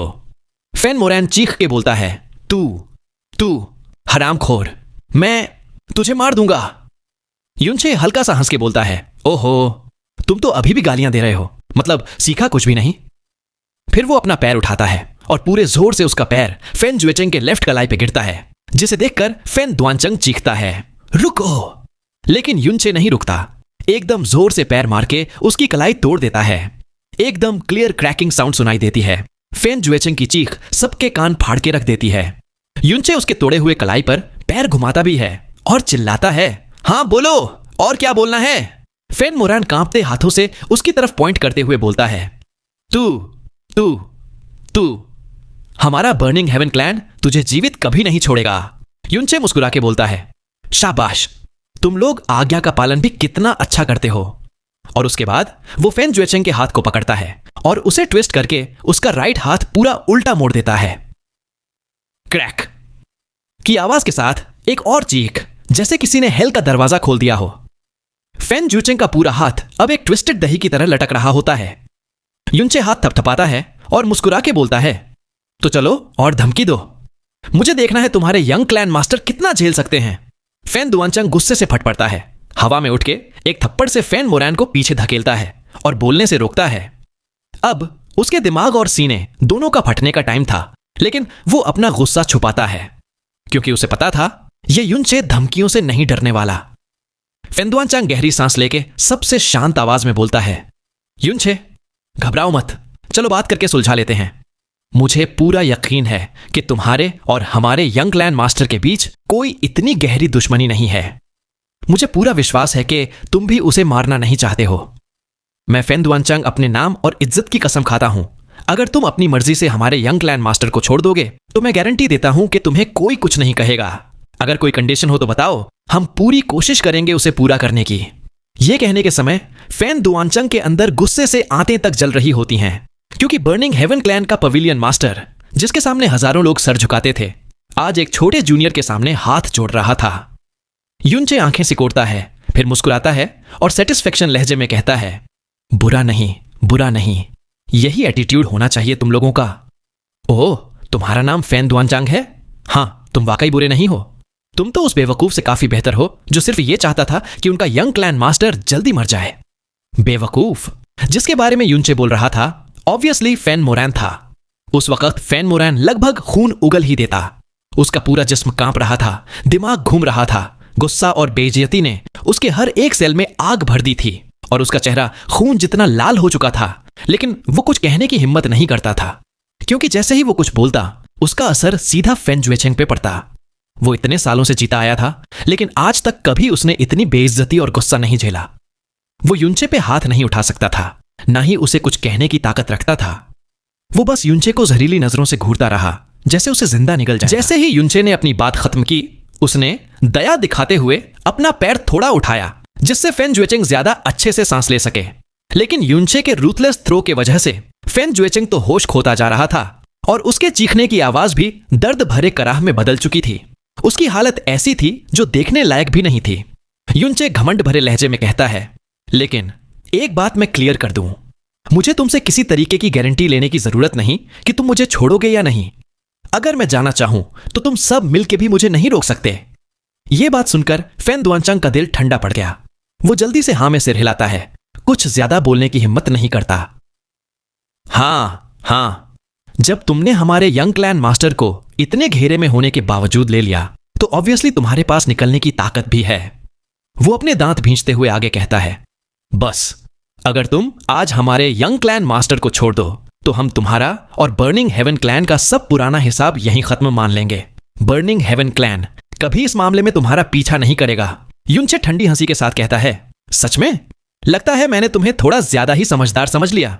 क्या मुझे, युनचे को, तुम्हारे बर्निंग हेवन क्लैन से अपनी दुश्मनी खत्म करवानी है? क्या तुम इतने अंधे हो कि तुम्हें नहीं दिख रहा कि मैं आज यहां क्यों आया हूं? युनचे आंखों में ठंडक भर के कहता है, आज मैं तो सीधा दुल्हन चुराने आया हूं। प्रिंसेस कांग, ये मेरी युनचे की औरत है, और ये फेन जुएचेंग क्या छोटी मोटी चीज है? एक कीड़े मकोड़े से भी घटिया है वो, और सोचता है मेरी औरत पर हाथ डालेगा। मैं उसे आज ना मारूं तो भी कोई फर्क नहीं पड़ता, और मार दूं तो भी मुझे कोई चिंता नहीं। तुम चाहते हो मैं उसे छोड़ दूं? बहुत आसान। तुम लोग इस कचरे को लो, तुरंत ब्लू विंड इंपीरियल सिटी से निकल जाओ और बर्निंग हेवन क्लैन वापस चले जाओ। और प्रिंसेस कांग युए, जिसे तुम दुल्हन बनाने आए थे, उसे खुले मन से मेरे हवाले कर दो। युनचे की बात सुनकर फेन दुआनचांग के हाथ पैर कांप रहे थे। उसकी आंखों के सामने अंधेरा छा गया। जो खून उसने गुस्से में दबा के रखा था वो फिर से गले तक आ गया। वो गहरी सांस लेता है, वो खून निगल जाता है और बड़ी मुश्किल से अपनी कांपती आवाज में कहता है, ठीक है, अगर तुम हमारे यंग क्लैन मास्टर को छोड़ दोगे तो हम प्रिंसेस कांग युए को यहीं छोड़ देंगे और तुरंत ब्लू विंड इंपीरियल सिटी से चले जाएंगे। उसने पहले ही युनचे की बर्दाश्त पार कर चुकी ब्रूटैलिटी देख ली थी, इसलिए चाहे उसका गुस्सा आसमान छू रहा हो, लेकिन वो उस वक्त कुछ भी उल्टा सीधा नहीं कर सकता था। न वो मना करने की हिम्मत कर सकता था, न ही युनचे के खिलाफ कुछ बोलने की। युनचे जोर से हंसता है और कहता है, हा, बहुत बढ़िया। मुझे लग रहा है कि यहां सब में तुम सबसे ज्यादा अथॉरिटी रखते हो बोलने की।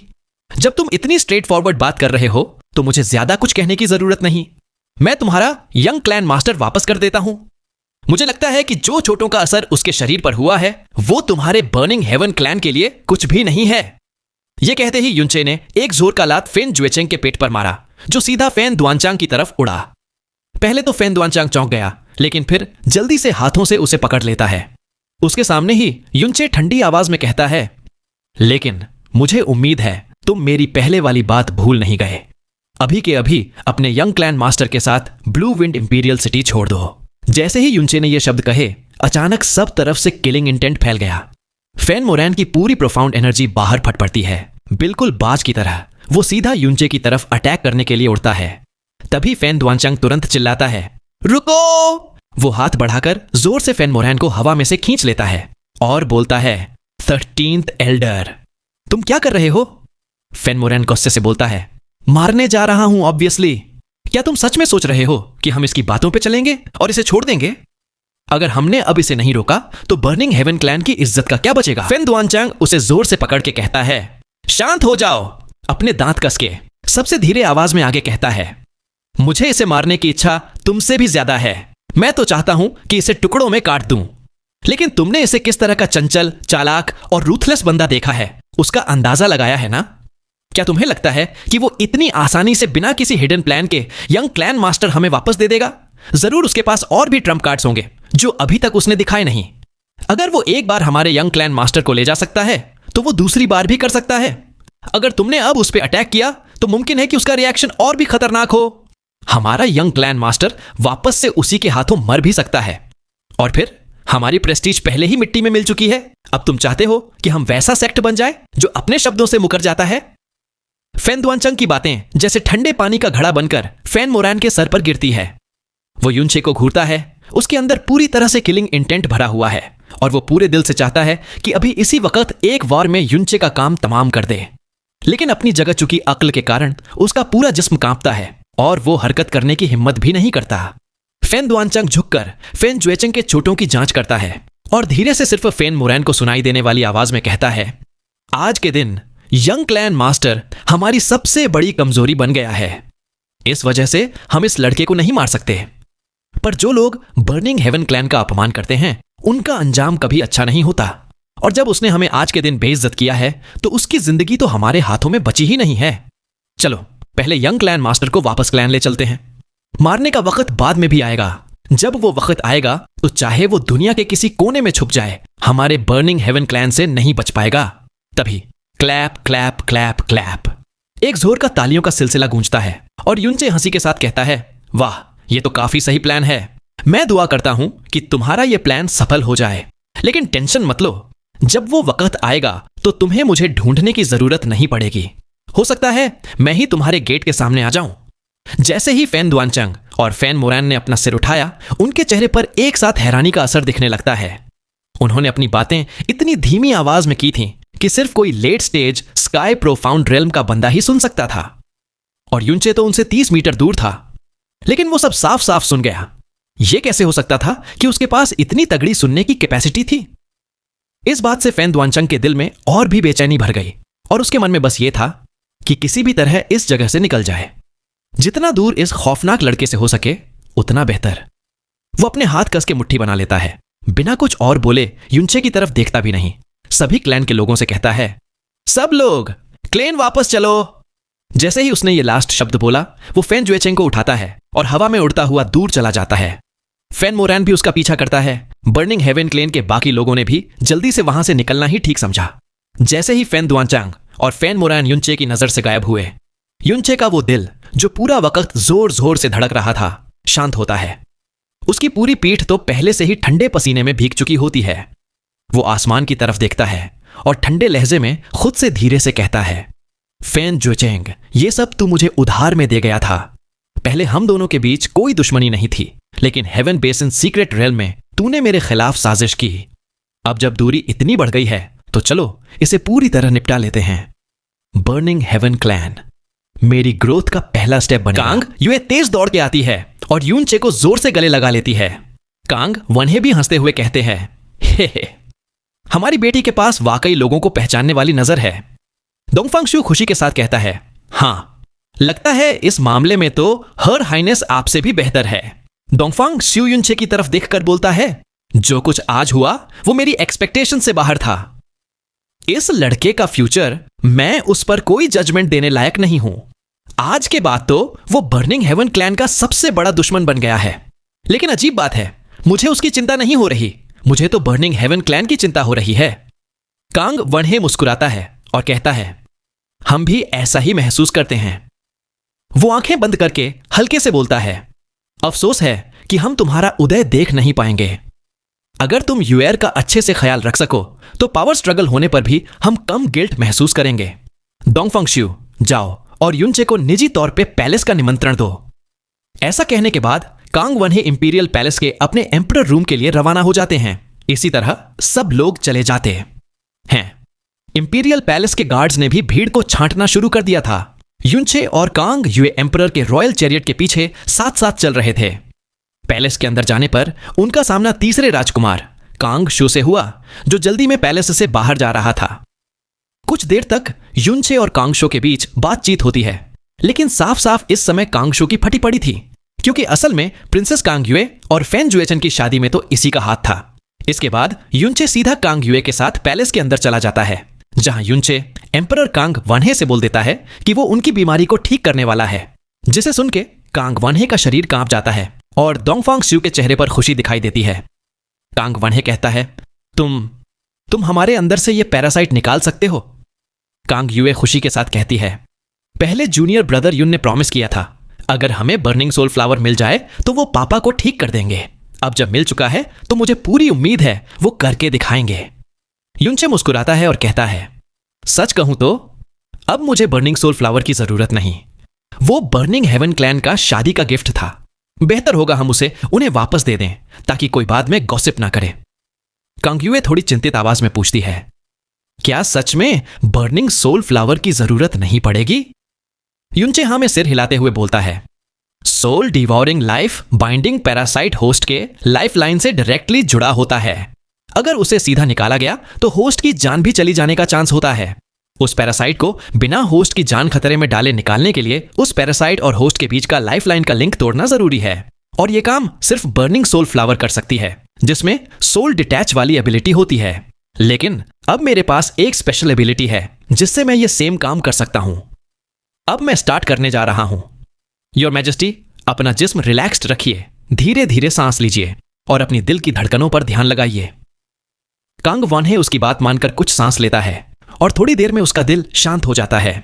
युनचे, जो उसके बिस्तर के सामने खड़ा था, अपना बायां हाथ कांग वानहे की तरफ बढ़ाता है। एक चमक से उसका रेड प्रोफाउंड हैंडल एक गोल रोशनी के रूप में अपीयर होता है और हल्की हल्की चमक के साथ कांग वानहे की छाती के ऊपर तैरने लगता है। डोंगफांग स्यू हैरान होकर पूछता है, यह क्या चीज है? युनचे कोई जवाब नहीं देता। वो अपनी आंखें बंद करके पूरा ध्यान केंद्रित करता है। थोड़ी देर बाद युनचे आंखें खोलते हुए बोलता है, योर मैजेस्टी, प्लीज अपनी बॉडी की हर एक प्रोफाउंड पावर को सप्रेस कर दीजिए। आपको अभी से महसूस होगा कि कुछ आपकी छाती में घुस रहा है। जब ऐसा हो तो चाहे जो भी हो जाए उसे रोकने की कोशिश मत कीजिएगा। कांग वानहे भी धीरे से हां में सिर हिलाता है। युनचे एक गहरी सांस लेकर अपने दिल को शांत करता है। चाहे वो अंदर से कॉन्फिडेंट हो, लेकिन यह पहली बार था जब वो प्रोफाउंड हैंडल को इस तरीके से यूज कर रहा था, इसलिए वो थोड़ा चिंतित था। किसी भी गलती से बचने के लिए वो तुरंत पहला और दूसरा प्रोफाउंड एंट्रेंस एक्टिवेट करता है। जैसे ही बर्निंग हार्ट एक्टिवेट होता है, उसके सामने जो रेड रोशनी थी उसमें अचानक बदलाव होने लगता है। वो रेड प्रोफाउंड हैंडल पहले ऑरेंज बनता है और उसके बाद तुरंत येलो। युनचे कहता है, यह प्रोफाउंड हैंडल का रंग बदल कैसे रहा है? कांग युए हैरानी से कहती है, यह अजीब चीज तो रंग भी बदल सकती है। युनचे शॉक में बस देखते रह जाता है। युनचे सोचता है, यह हो क्या रहा है? मेरा प्रोफाउंड हैंडल जब अवेकन हुआ था तो रेड था, सबसे लोवेस्ट ग्रेड का। ग्रैंडफादर ने कहा था कि प्रोफाउंड हैंडल एक बार अवेकन हो जाए तो उसका रंग कभी नहीं बदलता। तो अब यह येलो कैसे बन गया? युनचे मन ही मन अंदाजा लगता है, क्या यह चेंज मेरे स्पेशल प्रोफाउंड वेन्स की वजह से है? प्रोफाउंड हैंडल तो ब्लड वेसल्स और प्रोफाउंड वेन्स दोनों से लिंक्ड होता है। जब मुझे 16 साल की उम्र में दूसरे प्रोफाउंड वेन्स मिले थे, तब वो नॉर्मल वेन्स नहीं थे, वो इविल गॉड्स प्रोफाउंड वेन्स थे। नॉर्मल दिखने के बावजूद जब एक गेट खुलता है तब उनकी पावर एक्सपोनेंशियली बढ़ जाती है। शायद इसी की वजह से हर बार प्रोफाउंड हैंडल में भी जंप हो रहा है। युनचे तुरंत अपना दूसरा गेट बर्निंग हार्ट क्लोज करता है और उसका प्रोफाउंड हैंडल येलो से ऑरेंज हो जाता है। फिर वो इविल सोल गेट भी बंद कर देता है। प्रोफाउंड हैंडल वापस से रेड पड़ जाता है। अब दोबारा बर्निंग हार्ट ओपन करता है। प्रोफाउंड हैंडल तुरंत येलो बन जाता है। युनचे का चेहरा सीरियस हो जाता है। डोंगफांग स्यू और कांग युए भी सांस रोक लेते हैं। उन्हें लगता है ये प्रोग्रेस का पार्ट है। युनचे समझता है, प्रोफाउंड हैंडल मेरी स्ट्रेंथ का एक और मैनिफेस्टेशन है। शायद मेरे इविल गॉड वेन्स में हर गेट पर पावर के बढ़ने की वजह से प्रोफाउंड हैंडल भी लेवल चेंज कर लेता है। और अगर यह थ्योरी सही है तो अगले गेट्स जैसे परगेटरी खुलने पर वो ग्रीन बन जाएगा, जो 40% पावर शो करता है।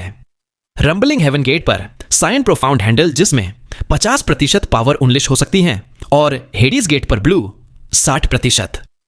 युनचे का दिल एक्साइटमेंट से भरता है, लेकिन वो तुरंत अपना फोकस वापस कंसंट्रेट करता है। येलो प्रोफाउंड हैंडल एक लाइट के रूप में बदलता है और कांग वानहे की छाती में घुस जाता है। वो लाइट कांग वानहे के हार्ट चैनल्स में ट्रैवल करता है और finally soul devouring life binding parasite तक पहुंचता है। उसी मोमेंट प्रोफाउंड हैंडल उस पैरासाइट के वाइटल कोर में नीडल की तरह घुस जाता है। पैरासाइट अब पहले से ज्यादा बड़ा हो चुका था। युनचे अपने प्रोफाउंड हैंडल से पैरासाइट के लाइफ सोल को टाइटली रैप करता है और उसे झटके से खींच लेता है। प्रोफाउंड हैंडल टर्बो स्पीड से वापस निकल जाता है और उस पैरासाइट को हार्ट चैनल से खींच के बाहर लाता है।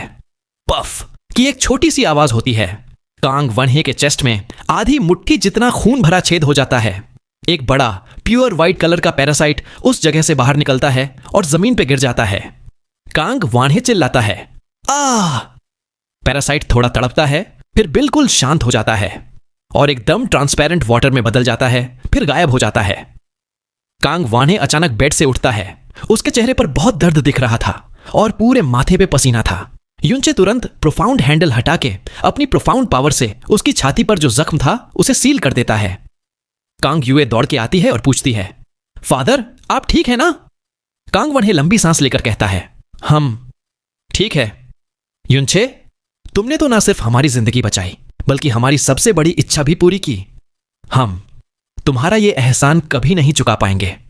युनचे मुस्कुराते हुए बताता है कि पैरासाइट के मरने के बाद अब बस रिकवरी का मैटर है। पहले 15 दिन में माइनर रिकवरी हो जाएगी। 1 महीना और लो तो ठीक ठाक रिकवरी, और उसके बाद एम्परर पूरे रिकवर हो जाएंगे। यह बात सुनकर कांग युए तो इतनी खुश होती है कि वो युनचे का हाथ पकड़कर आंसुओं के साथ कहती है, junior brother Yun, thank you. Kang Wanhe हंस के कहता है, युएर, अब इस बेसिस पे थैंक यू क्यों? तुम तो पहले ही उसे अपना पूरा दिल दे चुकी हो, उससे ज्यादा कीमती चीज क्या देना? कांग युए का चेहरा टमाटर जैसा लाल हो जाता है। वो बोलती है, फादर, लेकिन युनचे के हाथ को वो छोड़ती नहीं। युनचे शर्माते हुए कहता है, अहम सीनियर सिस्टर, अभी आपके फादर को आराम करने की जरूरत है तो मुझे निकलना चाहिए।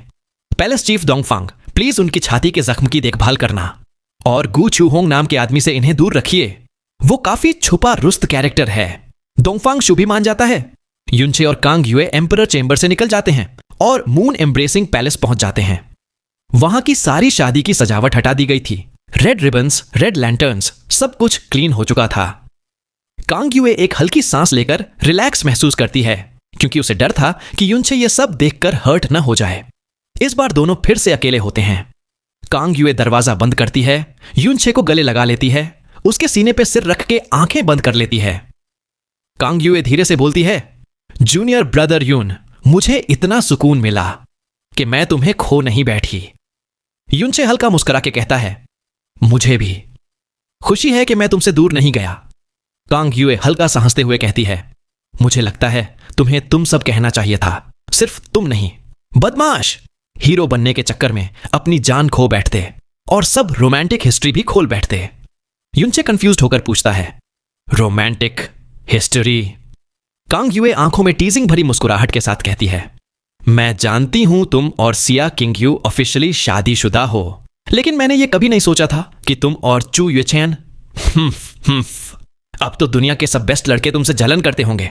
युनचे की आंखें शॉक में कांप जाती हैं। बो बोलता है, वो मैं और लिटिल फेरी नहीं, मेरा मतलब चू युएचान। ये कैसे? युनचे की हालत खराब हो चुकी थी क्योंकि उसकी पोल खुल चुकी थी, जिसकी वजह से उसे समझ ही नहीं आ रहा था कि क्या कहे। कांग युए एक्सप्लेन करती है, तुम्हारे मरने की खबर मिलते ही चू युएचान ने सोर्ड मैनेजमेंट टेरेस जाकर हेवंस पनिशमेंट सोर्ड तोड़ने की कोशिश की, जैसे पागल हो गई हो। वहां वो खून थूक के बेहोश हो गई। वो तुमसे वाकई प्यार करती है। सरप्राइजिंग बात तो यह है कि मुझे जरा भी जलन महसूस नहीं हुई। सारी दुनिया की बेस्ट टैलेंटेड लड़की जिसे सब लोग सिर्फ सपने में पसंद करते हैं, वो तुम पे फिदा हो गई। हे मेरा जूनियर ब्रदर युन तो सच में कमाल है। युनचे टॉपिक चेंज करते हुए कहता है, युएनबा, उसका क्या हुआ? कहां है वो अब? कांग युए उदासी से कहती है, मुझे नहीं पता। जब तुम हेवंस पनिशमेंट सोर्ड के नीचे थे, मैं बेहोश हो गई थी। अगले दिन जब होश आया तो पैलेस चीफ चिन ने बताया कि युएनबा बिना किसी को बताए चला गया था। न कोई रोका, न किसी ने देखा कि वो कहां गया। मैंने कई बार लोग भेजे ढूंढने, पर कोई पता नहीं चला, जैसे ब्लू विंड एम्पायर से ही गायब हो गया हो। लेकिन मुझे विश्वास है कि युएनबा ठीक होगा। उसने जाने से पहले पैलेस चीफ किन से कहा था कि उसकी जिंदगी तुम्हारे बदले में मिली है और अब वो अपने आप को कभी आसानी से मरने नहीं देगा। कांग युए अचानक एक्साइटेड होकर पूछती है, वैसे जूनियर ब्रदर युन, तुम इंपीरियल सिटी वापस आने से पहले क्या तुमने चू युएचन और अपने बच्चे से मिलने गए थे? और तुम्हारा बच्चा लड़का है या लड़की? युनचे एकदम से शॉक में चला जाता है और घबराहट भरी आवाज में कहता है, बच्चा? चू युएचन और मेरा? कौन सा बच्चा? तुम क्या कहना चाहती हो? कांग युए थोड़ा हैरान होती है। वो कहती है, क्या तुम्हें पता नहीं था? युनचे सिर हिलाता है और तुरंत कांग युए का हाथ पकड़ के घबराहट से कहता है, मुझे तो कुछ भी पता नहीं था। जिस वक्त मैं सोर्ड मैनेजमेंट टेरेस से निकला, मैं सीधा यहां आया। तुमने अभी जो बोला, चू युएचन और मेरा बच्चा, इसका मतलब क्या है? क्या वो? कांग युए तुरंत बोलती है, जूनियर ब्रदर युन, पहले शांत हो जाओ, ये बात बुरी नहीं है। वो हल्का सा मुस्कुरा के धीरे से कहती है, जिस दिन तुम्हारे साथ ये सब हुआ उस दिन चू युएचान भी सोर्ड मैनेजमेंट टेरेस में ही बेहोश हो गई थी। जब ग्रैंडमदर जूमू ने उसका नस चेक की हेवनली सोर्ड विला में, तो पता चला कि वो प्रेग्नेंट थी। इस बात को सुनकर युनचे का पूरा जिस्म कांप उठता है। चू युएचान प्रेग्नेंट थी। युनचे को वेस्टलैंड ऑफ द डेथ वाली मेमोरी याद आती है, जहां उसने ड्रैगन गॉड ट्रायल में चू युएचान के साथ घपाघप किया था। हाँ, जो तुम सोच रहे वही मैं बोलने की कोशिश कर रहा हूं। युनचे का दिल जैसे एक समुद्र के तूफान में डूब गया हो। हैरानी, बेचैनी, कंफ्यूजन, खुशी। उसने कभी सोचा भी नहीं था कि एक पल में इतनी रिस्पॉन्सिबिलिटी उसके कंधों पर आ जाएगी, और उस वक्त जब वो खुद मेंटली तैयार भी नहीं था। लेकिन तुरंत ही उसका दिल डर से भर जाता है, क्योंकि चू युएचान फ्रोजन ब्यूटी फेरी थी, फ्रोजन क्लाउड असगार्ड की रिप्रेजेंटेटिव थी। वो कोई आम औरत नहीं थी। उसका हर एक्शन फ्रोजन क्लाउड असगार्ड के ऑनर एंड प्राइड से डायरेक्टली जुड़ा था। और असगार्ड के नियम क्या कहते थे कि किसी भी डिसाइपल को किसी मर्द से रिश्ता बनाने की इजाजत नहीं। शादी की तो बात छोड़िए, और अब सबसे ऊंची पोजीशन पर बैठी चू युएचान ने खुद ऐसा किया था, तो फिर फ्रोजन क्लाउड असगार्ड ने उसके साथ और उसके बच्चे के साथ क्या किया होगा? युनचे का पूरा शरीर कांपने लगता है। उसका दिमाग पूरी तरह घूम जाता है। उसकी आंखों में एक ऐसी घबराहट होती है जो उसने पहले कभी महसूस नहीं की। कांग युए तुरंत महसूस करती है कि युनचे के हाथ ठंडे हो चुके हैं। वो उसका हाथ थामती है और बोलती है, जूनियर ब्रदर युन, घबराओ मत। चू युएचान कोई आम औरत नहीं, वो पूरे ब्लू विंड एम्पायर की सबसे रिस्पेक्टेड और पावरफुल औरतों में से एक है। कोई उसे छू भी नहीं सकता। वो जरूर तुम्हारे बच्चे की हिफाजत कर रही होगी। युनचे खुद को शांत करने की कोशिश करता है, लेकिन वो कर नहीं पा रहा था। वो घबराई हुई आवाज में कहता है, यह कैसे हुआ? ऐसे वक्त में मैं उसके आसपास भी नहीं था। उसका क्या हुआ होगा? असगार्ड ने उसके साथ क्या किया होगा? और हमारा बच्चा? फिर वो कांग युए के कंधों को पकड़ता है और पैनिक्ड तरीके से बोलता है, सीनियर सिस्टर, प्लीज मुझे बताओ, क्या उसके बारे में कोई और खबर आई? क्या असगार्ड ने उसे बच्चा पैदा करने दिया? कांग युए उदासी से सिर हिलाती है और आंखों में हल्की नमी के साथ कहती है, उसके कुछ समय बाद ही फ्रोजन क्लाउड असगार्ड ने अपने दरवाजे पूरी तरह बंद कर दिए। जो डिसाइपल्स बाहर थे उनको भी वापस बुला लिया गया। तब से लेके अब तक असगार्ड कंप्लीटली सील्ड है। ना कोई अंदर गया, ना बाहर आया। जो लोग मिलने गए उन्हें मना कर दिया गया, और चू युएचान के बारे में तब से कोई खबर नहीं आई। युनचे अपनी उंगलियों की ग्रिप और मजबूत करता है, फिर लंबी सांस लेकर कहता है, सीनियर सिस्टर, अब जब आपके फादर का पॉइजन निकल चुका है तो वो बस कमजोर हैं, जल्दी रिकवर हो जाएंगे। जब तक सब कुछ संभाल कर किया जाए कोई दिक्कत नहीं होगी। क्राउन प्रिंस और थर्ड प्रिंस अब जरूर चिंतित होंगे, लेकिन मैंने जो असर छोड़ा है उससे कुछ वक्त के लिए कोई परेशानी नहीं आएगी। तब तक आप पैलेस में शांति से रहिए, कहीं मत जाइए। कांग युए हल्की आवाज में पूछती है, तुम जा रहे हो? युनचे कहता है, हाँ, मुझे तुरंत फ्रोजन क्लाउड असगार्ड जाना होगा। जब तक मैं वहां नहीं जाता मेरा मन शांत नहीं हो सकता। मुझे पता है यह तुम्हारे लिए थोड़ा अनुचित हो सकता है, मगर मैं वादा करता हूं। कांग युए उसके होठों पे अपना हाथ रखकर बोलती है, कुछ बोलने की जरूरत नहीं। मेरा जूनियर ब्रदर युन चाहे थोड़ा रोमांटिक हो, लेकिन सबसे ज्यादा वो अपने करीबी लोगों की परवाह करता है। यह फैसला तुम्हारा खुद का है, और मुझे पूरा विश्वास है कि तुम जो करोगे सही करोगे। तुम दोनों का मिलन शायद तकदीर से लिखा गया था, और कोई भी ताकत उसे रोक नहीं सकती। तुम्हारा बच्चा ठीक होगा, और वो भी। तुम बस अपना ख्याल रखना। मैं पैलेस में रहूंगी, बिल्कुल कहीं नहीं जाऊंगी। रोज तुम्हारा इंतजार करती रहूंगी, और फ्लोटिंग क्लाउड सिटी में तुम्हारे अपने लोग भी तुम्हारा रास्ता तक रहे हैं। कांग युए के शब्दों से युनचे का मन एकदम शांत हो जाता है। वो कांग युए को गले लगाता है, जोर से पकड़ता है, उसके माथे पे एक प्यारा सा किस करता है, और बिना पीछे देखे तुरंत वहां से निकल पड़ता है। जैसे ही उसने पैलेस से निकलने का फैसला लिया, वो बिल्कुल पागलों की तरह फुल स्पीड में सीधा पैलेस से बाहर निकल गया। पैलेस के रास्ते के साइड में खड़े गार्ड्स सिर्फ एक तेज तूफानी हवा का झटका महसूस कर पाए, और जब तक वो रिएक्ट करते, युनचे तो बस एक शैडो बनकर उनकी नजर से गायब हो चुका था। युनचे को फ्रोजन क्लाउड असगार्ड के एग्जैक्ट लोकेशन का भी आइडिया नहीं था।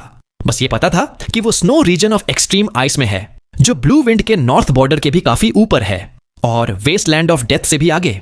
बहुत ही जल्दी वो इंपीरियल पैलेस से बाहर निकल गया, और उसने इंपीरियल सिटी से काफी खाना, मेडिसिन और वाटर गैदर कर लिया, फिर सीधा नॉर्थ की तरफ निकल गया। उसका पहला स्टॉप था westland of death, blue wind. Imperial city से फ्रोजन क्लाउड एसगार्ड तक जो सबसे सीधा रास्ता जाता था वो वेस्टलैंड ऑफ डेथ के बीच से गुजरता था। जितने लोग उस जगह को जानते थे सब उस खतरे की वजह से घूम कर जाते थे, लेकिन युनचे सीधा वेस्टलैंड ऑफ डेथ की तरफ ही चला। उसका सिर्फ एक ही टारगेट था, फ्रोजन क्लाउड एसगार्ड तक जल्दी से जल्दी पहुंचना। पूरे रास्ते भर वो ठंडी हवा के सामने फेस करके चल रहा था। उसके मन में एक शक जागता है जिसकी वजह से उसकी रगों में खून उबलने लगता है। चू युएचान के प्रेग्नेंट होने की इतनी बड़ी खबर इतनी जल्दी पूरे एम्पायर में कैसे फैल गई? फ्रोजन क्लाउड एसगार्ड जैसे सेक्ट के लिए तो ये बात किसी शौक से कम नहीं थी। तो उन्होंने जितने लोगों ने इस बात का पहले पता लगाया होगा उन सबको तो जरूर स्ट्रिक्टली चुप रहने को कहा होगा। सबसे पहले जिसे इसका पता चला था वो थी ग्रैंड मदर ज्यूमू, जिनकी एज 200 के करीब थी और वो किसी भी हालत में ऐसे किसी भी मैटर को हल्का नहीं लेती थी। तो फिर यह खबर इतनी तेजी से पूरे एम्पायर में कैसे फैल गई? कांग यूए ने जिस तरीके से बताया था उस हिसाब से यह न्यूज किसी ने जानबूझकर हर तरफ फैलाई थी, जैसे किसी ने इस मैटर को फायर की तरह फैलाने का काम किया हो। युनचे खुद से कहता है कोई तो जरूर था जिसने जानबूझकर यह बात सब तक पहुंचाई और भी मसाले लगा दिए। वो दांत कसकर सोचता है अगर यह सब वाकई किसी की वजह से हुआ है तो चाहे तू कोई भी हो मैं तुझे इसका पूरा हिसाब चुका के रहूंगा। चाहे युनचे की स्पीड कितनी भी फास्ट हो लेकिन वो किसी हाई क्वालिटी प्रोफाउंड बीस्ट के मुकाबले में नहीं आ सकता। जैसे जैसे शाम पास आई, युनचे जो पूरा दिन बिना रुके दौड़ता रहा था अब थोड़ा थक चुका था। रास्ते में उसने एक अच्छा क्वालिटी का प्रोफाउंड हॉर्स खरीद लिया और रात में भी ट्रैवल करता रहा। जब हॉर्स थक कर गिर गया तो तुरंत उसे छोड़ दिया और नया खरीद लिया। दूसरे दिन दोपहर तक वो पहले ही ब्लू विंड इंपीरियल सिटी से 1000 किलोमीटर दूर निकल चुका था। 3 दिन बाद उसके सामने एक जाना पहचाना सा टाउन दिखाई देता है।